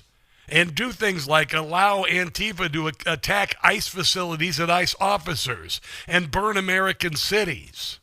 That's you live in darkness. You want to spread it. So let's see it in ourselves. Let's see it in each other. It may be a little flicker right now because they're certainly trying to dim it. But don't let them extinguish our light. You are as dim as it gets. Right? Yeah, you are as dim as it gets. Here she is talking about cupcakes. Then J.O.D. called me. I was reading out of her book here. I'm sorry, ma'am. I don't think you're going to get there. Oh, my God. What's going to happen to... This is the night she lost the election. She said it was the closest election, but she lost the popular vote in both houses of Congress and the battleground states and the Electoral College. Our country, I said. Yes. I could barely breathe. All I could do was repeat over and over, my God, what will happen to our country? Oh, my God. Oh, well, here's what will happen. A closed border, an investment boom, something her administration didn't do and didn't apparently want. Mm-hmm. She didn't have big ideas, but at least Kamala Harris had big catering on what was supposed to be Kay's big night. Listen. Storm, who was the go-between, the only one moving from family to staff, had a sinking realization that things were going wrong. Oh, my God. No road trip would be long enough to want to listen to this. Wrong.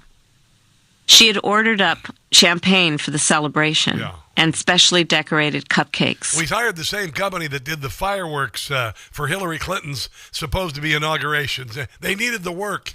She quietly went to the kitchen and hid all signs of celebratory preparation. Oh, boy. She painstakingly peeled icing that read, Madam President, off the top of each cupcake. Having converted them to innocuous comfort food, she sent them out, along with more wine in case people needed it. Wow, so they artfully removed the icing so they could be comfort food instead of celebratory food. Wow, my God. Anybody buy that book? It is time for us to do what we have been doing, and that time is every day. Every day it is time for us to do what we have been doing, and that time is every day. You'd never know what you might get from our Vice President. Jim Gossett. If anything she says makes sense, it's a total accident. Word salad Cammy. Oh! Word salad Cammy. Everybody let me be direct. When Kamala talks, it turns into a train wreck. The significance of the passage of time, right? The significance of the passage of time. So when you think about it, there is great significance to the passage of time. Oh my God. She butchers the English language every time she speaks. To decipher what Kamala just said, it could take several weeks. Word salad Harris. What the hell did she just say? What? It rhymes with embarrassed. Oh, she said nothing. Okay, that's fine. Every time she opens her mouth, that approval rating starts to go south. Oh, you know what? If you need anything to brighten your day, just recognize that she's not the president and she never will be. How's that sound? Let's take a break and come back. This is the Rob Carson Show. My chair's squeaking. If Ernest Hemingway was...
that have been on this earth.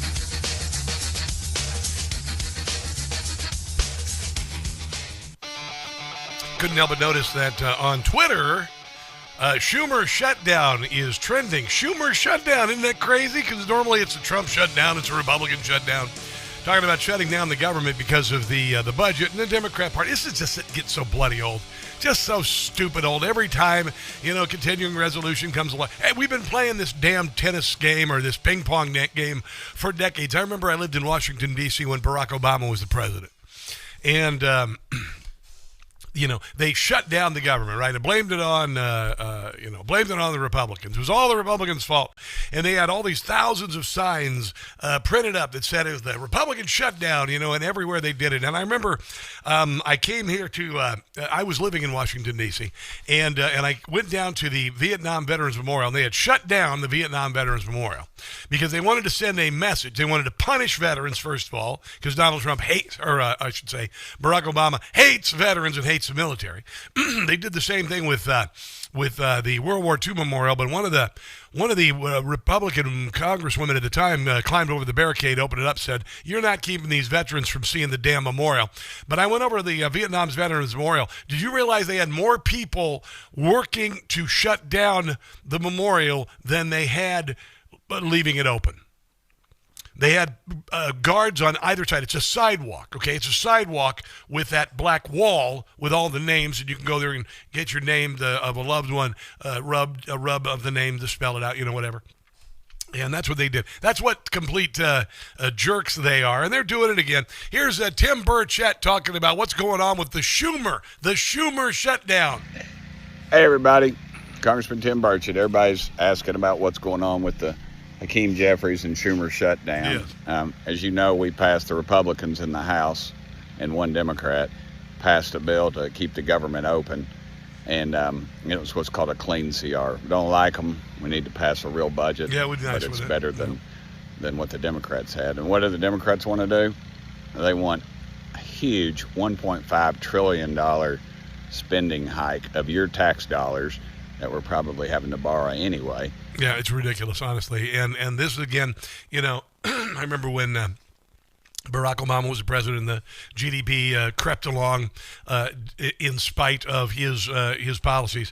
Did a terrible job as president. The economy crept along, caused a lot of damage.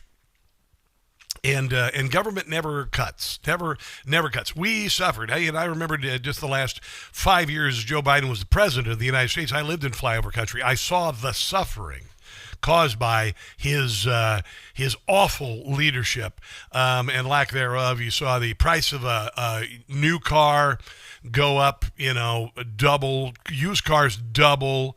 The price of homes double, the price of groceries going up. I'd say at least 50% across the board. At least 50% across the board. There's no doubt about it. I saw it. I lived it. I sold cars at the time for part of that when he was the president. And so I witnessed it all. And it always, the government never suffers like we do. And it's about friggin' time that the government started cutting things down. Here's J.D. Vance saying that, talking about a possibility of a shutdown, which, by the way, nobody cares about. This is a way that if they do a shutdown, Donald Trump is going to not only furlough, but get rid of some of the glut of federal employees that were hired during the COVID crisis, where Joe Biden massively expanded the size and scope of government, including 85,000 IRS agents that should have been fired already. Well, look, we don't want to shut down the government, Martha, but it's really up to the Democrats. Under our system, you need 60 Senate Democrats to vote for the clean continuing resolution that the president and House Republicans have put forward. I think it's preposterous, Martha, and I think the American people really should pay attention. And the Democrats are going to own it this time. The fact that Democrats are threatening to shut down the entire... Because nobody's watching the media that espouses the Democrats exclusively and only slanders Donald Trump. Government, because they want to give hundreds of billions of dollars of health care benefits to illegal aliens. I've never seen anything like it. I've never seen a political party actually advertising the fact that they want to shut down every essential function of government, and they want to use that as leverage so that they get more money for illegal aliens. Yeah, here's Hakeem Jeffries basically admitting that. They call it what Donald Trump is doing at health care cuts. It isn't. It's taking away health care from illegal aliens. That's what it is. Well, certainly any enlightened agreement, at the end of the day, any sustainable agreement should always be bipartisan in nature, and that's been our position. No, it hasn't. It's also been our position quite... You didn't give a flying rip about bipartisanship when Joe Biden was the president. Clearly, that we've got to address this Republican health care... And you still don't. ...crisis. Think about this. The largest cut to Medicaid in American history... was kicking illegals off. Potential $536 billion cut to Medicare if Congress doesn't act by the end of the year. Yeah. And if we don't extend the Affordable Care Act tax credits, more than 20 million Americans are going to experience... Yeah, the sky's falling, the glaciers are going to melt and all of that. Bullcrap. Honestly, it's all bullcrap. Here's John Thune. He's a senator from South Dakota. Totally up to the Democrats. The ball is in their court. There is a bill sitting at the desk in the Senate right now. We could pick it up today and pass it. That has been passed by the House, that will be signed into law by the president to keep the government open. So this decision, in my judgment, at this point in time, is up to a handful of Democrats. Yeah, 100%. And this isn't working anymore. Here's John Fetterman, the guy who had his brain shut down and it rebooted, and he ended up being kind of a common sense Democrat. Isn't that amazing what happens when your brain gets shut down and gets rebooted? Where are you on this issue, and do you expect a government shutdown Tuesday night? Where I'm at, where I've always been, and I will always remain on, is it is always, always wrong to shut our government down. That is a core responsibility. I'm always going to vote against those things. I'm sorry, I always get a little dizzy when I hear a Democrat talking common sense. It's kind of strange. It's a little weird. Precious metal specialist Philip Patrick told the War Room, Steve Bannon, 73% of central banks are looking to massively increase gold holdings over the next 5 years. What's that going to mean? Scarcity. What's that going to mean? Price goes up. While you can still afford it, maybe it's time to invest in gold. This Philip Patrick said a couple of years ago, gold is $1,100. Now it's $3,800. He said gold really started growing at the turn of the century, but it is on a course for the stratosphere. Gold is becoming slowly the favored central bank reserve asset. It overtook the euro last year. It's a larger share of global reserves than the U.S. government debt. Maybe it's time you got in touch with Birch Gold. Now, I told you by September the 30th, you got to get the ball rolling. If you want a rebate of up to $10,000 in free metals, when you transfer an IRA or 401k into gold, or you have some savings and you buy some gold. But it ends tomorrow. Text my name, Rob, to 989898 if you would. Text my name, Rob, to 989898 if you would like to get the ball rolling. But again, if you want to be eligible for up to $10,000 in free metals, you got to do it today. Text Rob to 989898 for Birch Gold if you would.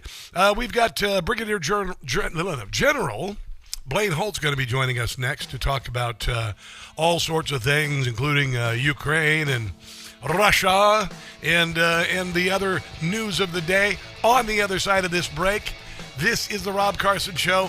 Don't go anywhere.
We don't need the National Guard.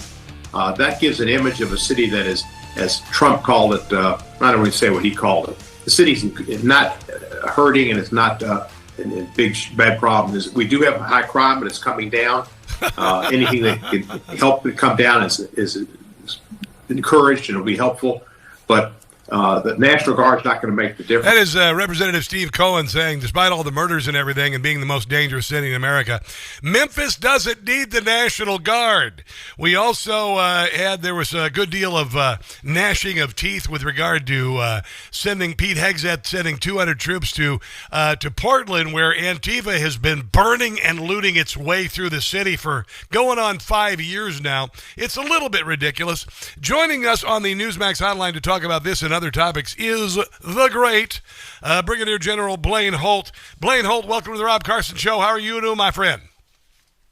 Good to be with you. Wow, what a week we're starting out on. I know, bro. I'm watching the news feeds. They just fly by developing stories, I wanted to talk to you about this, obviously, with your military experience, and the not only Portland, it's obvious Portland does not have things under control.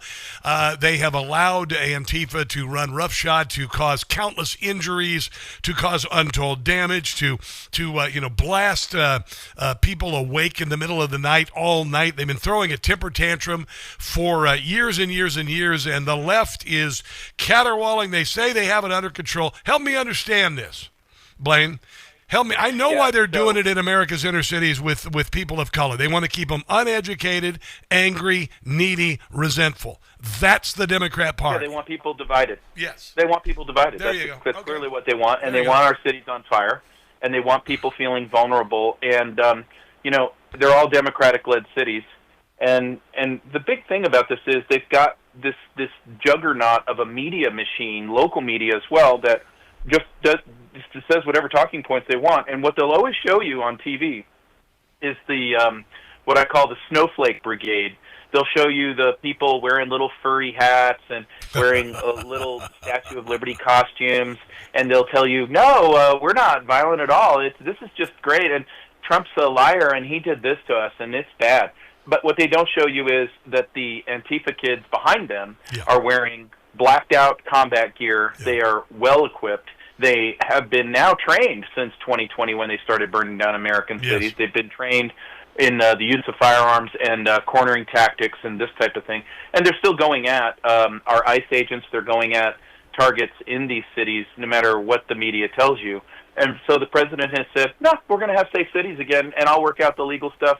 But what the president also, I hope, is doing, and I'm hearing that might be the case, is he's following the money to the funders. Yes. And Scott Bassett has the way to do this through his FinCEN data to get that data, and then we need to see some big names fall, because that's who's creating this pseudo-fake civil war you see playing out before your eyes. And this has been going on forever, and there's no doubt that it is happening. And the people in these cities want the National Guard there. They want to see things become safe. I've been following this for my entire life.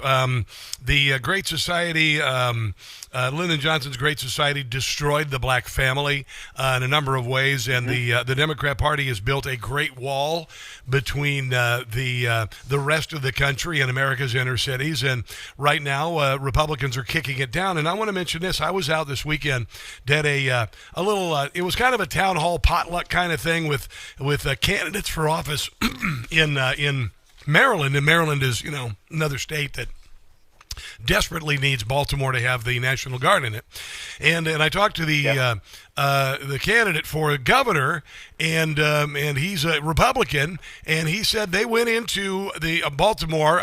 There's a long street there that is known for its being crime-ridden, and he walked a mile. And he was invited to sit on the stoop with people and talk about it. And people of color were saying, "Where's your security?" And he's like, "Well, I wanted to get to know what's going on here." And you know what? People are tired of it. And I think that regardless, obviously, of what these Democrats are trying to throw in the way, the people want it. And the Democrats are getting more desperate as places like Washington, D.C. become safe, because they're showing, like they did with the border, Donald Trump coming in saying, you can fix it by just fixing it. And he's doing the same way with the inner cities. Yeah. And the louder the Democrats are going to be, the more success he has. Oh, that's exactly right. And then look at some of these little insurrections that happen in these cities like Baltimore and Portland. You have nobody of any consequence lives inside that city. Yes. So those poor people that live inside the city, they're the targets. The Antifa kids, these are just whiny little brats who maybe dropped out of college or are out there spending the trust fund, and they've played Call of Duty a billion times on PlayStation. So how hard can this be? And they come from the burbs, and they go in and they sack these cities. Yep. And leave them in ruins, and then you get governors and mayors backing them up, saying, "Well, I mean, this is just people are upset, they're frustrated, they don't like the fact that we can't have illegal voters in the country, and so deal with that." And again, it's all manufactured. This is all. These people are paid. Yeah. They have no passion for this. These little punks, they're out there to make a paycheck. Same with the Snowflake Brigade. They're out there getting paid, and you can see if you go on Craigslist, you can see advertisements for. Do you have what it takes to be a protester? And if you're really spicy, we'll give you even more money. Yeah, well, and it's been going on, and I'm hoping that charges will be brought for George Soros, his son. Yes. I would like to see tribunals. I really would. I'd like to see tribunals for what he has done. He's been doing it the world over. He's doing the same same modus operandi world order. They've been doing the same thing in Great Britain. They've been doing the same thing, and sooner or later, people are going to have to pay for what they've done. Let me ask you this, Blaine Holt, and what do you think about using the U.S. military to blow drug boats out of the water off the coast of Venezuela? Because I got to tell you, sending troops in to crack some heads of these Antifa protesters, the American people are down with it.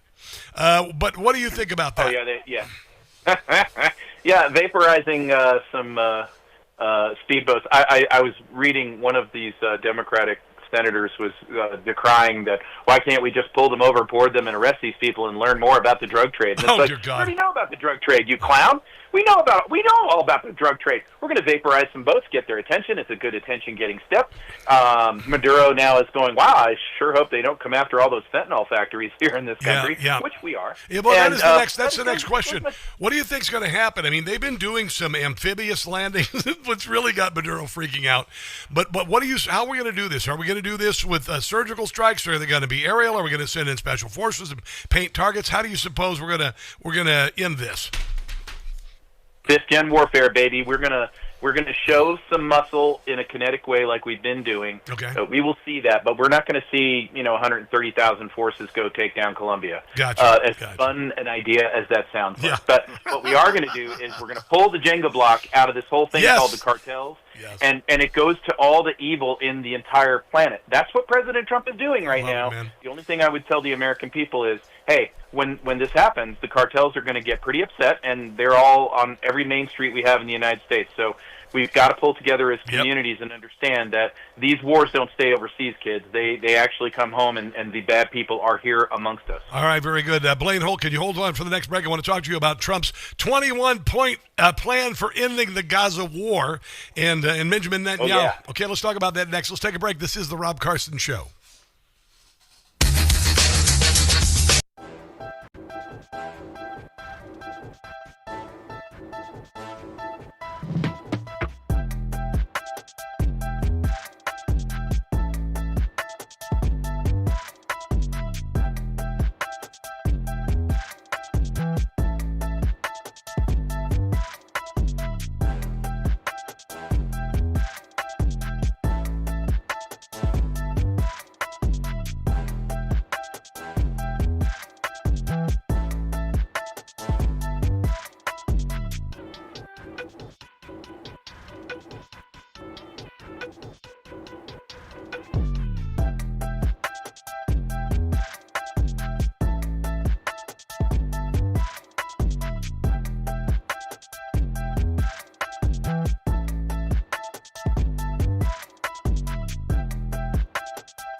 101.9 FM in Harford County.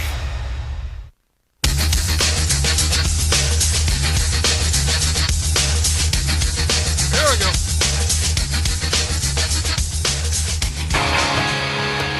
To ensure the success of this effort, my plan calls for the creation of a new international oversight body, the Board of Peace, we call it, the Board of Peace, sort of a beautiful name, the Board of Peace, which will be headed, not at my request, believe me, I'm very busy, but we have to make sure this works. The leaders of the Arab world and Israel and everybody involved asked me to do this, so it would be headed by a gentleman known as President Donald J. Trump of the United States. That's what I want. Wow. Some extra work to do. But there you go. He says he's going to create a Board of Peace.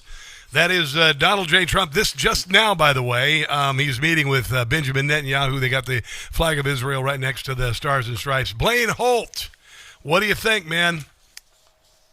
I've been watching it right alongside of you, brother. He is killing it. He is running the table right now. He is.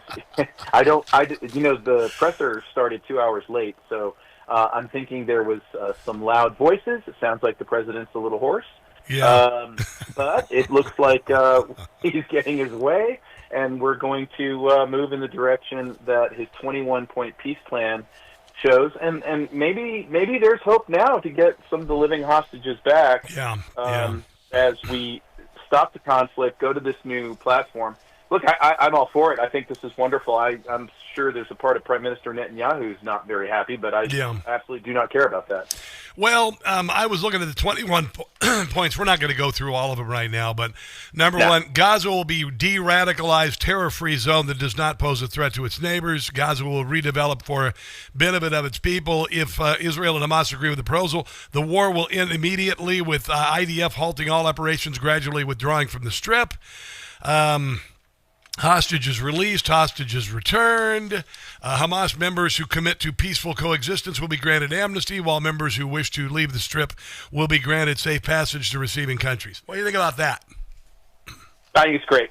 It's great. Look, you're not going to get a better deal than that, and I think it's great because we're not giving up 4,000 folks in prison that are going to be the next terror organizations. Yeah. But also, what I guess my favorite part of the entire plan is, besides the hostages getting back, is that this really puts stakeholders in the Arab countries, meaning, you guys are a part of this. You're accomplices to this. Yes. You have to now take a stake in this, and you're going to be a part of the outcome. And and Jared Kushner had already done the diplomacy on that and already got the Arab states on board. So good. I know that Netanyahu apologized to the Emir of Qatar on the strike in Qatar, and so again, I think we're breaking up the tension here. I think we're going to start de-escalation if this can hold. It's very early hours, and hey, Netanyahu is not really looking forward to the war ending because he's going to be looking at a whole lot of legal problems that he's got internally with his own political problems. Yeah. But we've got to see this through. We got to get this to the right place because this is by no means the only bad thing happening on this planet right now. The president is saying, look, I'm busy as you-know-what, and I'm still going to be in charge of this thing. Yeah, so let's knock this crap off. How do you de-radicalize the population? It says here this will include an interfaith dialogue aimed at changing mindsets and narratives. I don't think you cannot live with Hamas members. I think that they need to find every member of Hamas and evict them, send them, wherever. But how are they going to do this? Are they going to have, Israel occupation? Is it going to be some sort of international force? Who's going to enforce this? Do you have any idea? Yeah, I think it's going to be an international force. That's what the president's saying right now. And what I also think is, at least my advice would be, with the 5 Hamas members left and a dog named Rex, you need to diffuse them. You can't let them go move to another place by themselves. And honestly, what's also got to happen with the children of Gaza is the UN, that beautiful organization called UNRWA that has terrorists in and amongst it. They actually were teaching the kids hatred for Israel at very early ages, and you see the sick thing of 5-year-olds talking about I can't wait to grow up and kill Israelis. And so this hatred is generational and it's inculcated. So what I would recommend is take all these populations, don't resettle them in just one place. You got to diffuse them. Yeah. You got to diffuse them, and you got to put them in healthier communities where they can actually show these people that actually we're not looking for grenades and suicide vests here. This is not what we do here. But would you like to go grow some food? There you go. Hamas will have no role in Gaza's governance whatsoever. There will be a commitment to destroy and stop building any offensive military infrastructure, including tunnels. I'm assuming they're going to be doing a lot of concrete in those tunnels. Yep. You can't build on them. You can't build on them. They're going to have to do something about that. That's going to make the rebuilding really complicated, by the way, because it's like building on a sponge. Yeah, no, you're exactly right. There's no question. But hey, look, I'm very bullish on this. I'm bullish about the future. This looks really good. I hope so. I mean, there cannot be, like how they were able to elect Hamas in 2005. That is not going to happen. And I know that with Donald Trump in charge of it, I think this will move at light speed. Hopefully it will move at light speed. And it sounds almost like an extension of the Abraham Accords, using the other Arab states to help out a little, right? Absolutely does. Yeah. That's the direction he wants to go in, and that's the safest direction. I got to tell you, brother, I mean, they're going to keep throwing crap in our way, but I know, and I predicted, I think there's going to be peace in the Middle East. We're going to see this worldwide move of freedom and faith going around the world. It's already in France, and it's already in Poland, Turkey. It's going to happen in England, bro. I really think it's going to happen in England. Yep. I don't know. I hope so. I agree with you completely. You know I do. This is an exciting time. Look, I think we're going to turn some very positive corners here very soon. I hope so, brother. Hey, man, thanks for joining me. I appreciate you. Have a glorious week. Where can people find all of your work, General Blaine Holt? Oh, well, find me always at NEWSMAX and on the Insiders page there. But I've also launched a podcast called Dangerous Intellectuals. Yes. Come to dangerousintellectuals.com. And always, thank you for the time, sir. dangerousintellectuals.com. Great logo, by the way, too. dangerousintellectuals.com. We'll talk again soon. Let's take a break. This is the Rob Carson Show.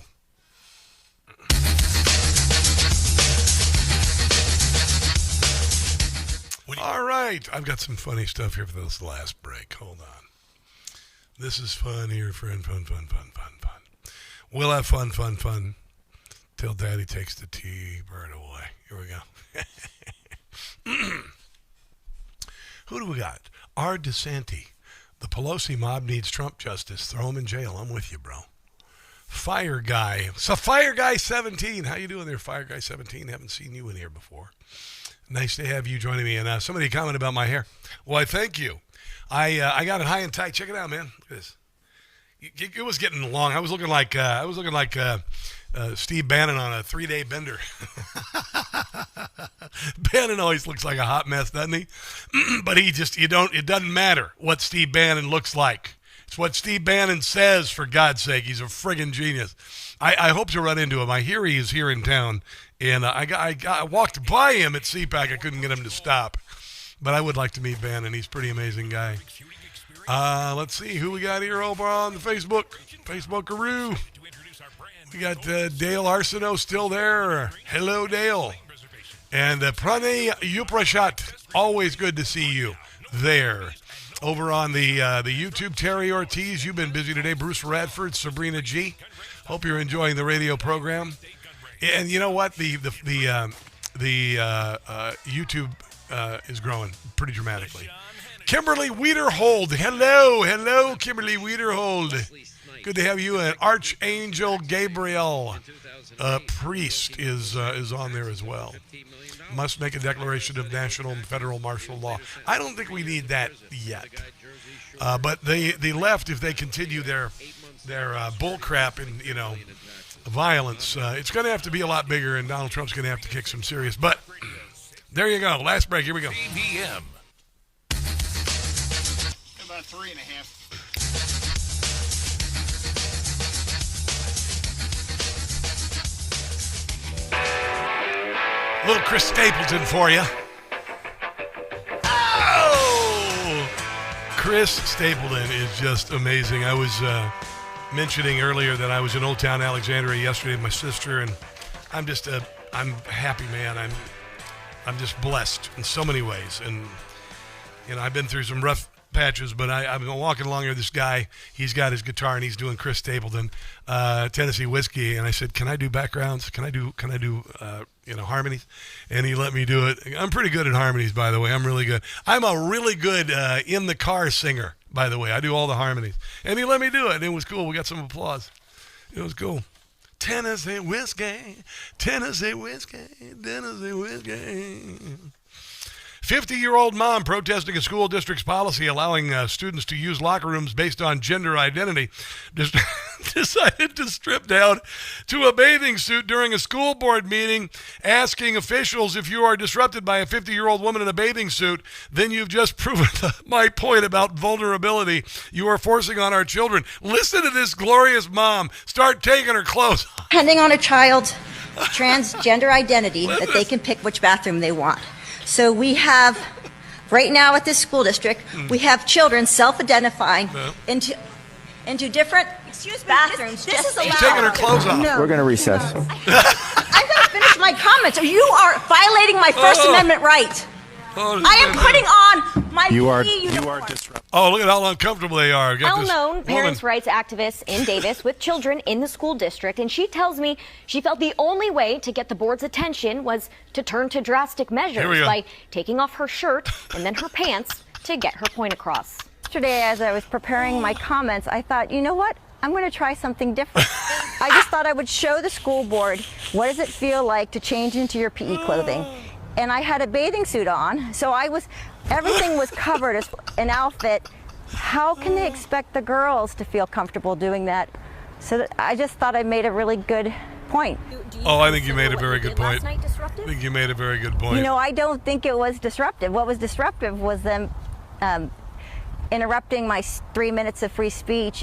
That didn't stop the orderly flow of the meeting. There you go. I love it. I love it. I love it. And there's a Democrat candidate for governor in Virginia who is completely fine with boys pretending to be girls to watch your daughter undress. She's still doing the same crap.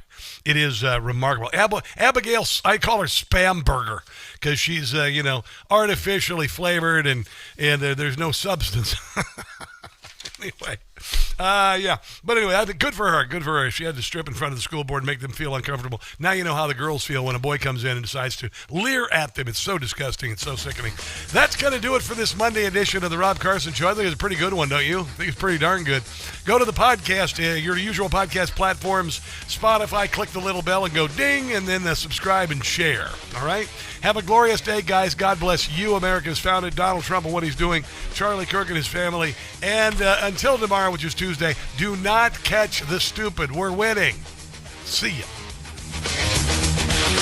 All right, Robbie. Information. Truth is freedom. Is NEWSMAX. It's real news for real people.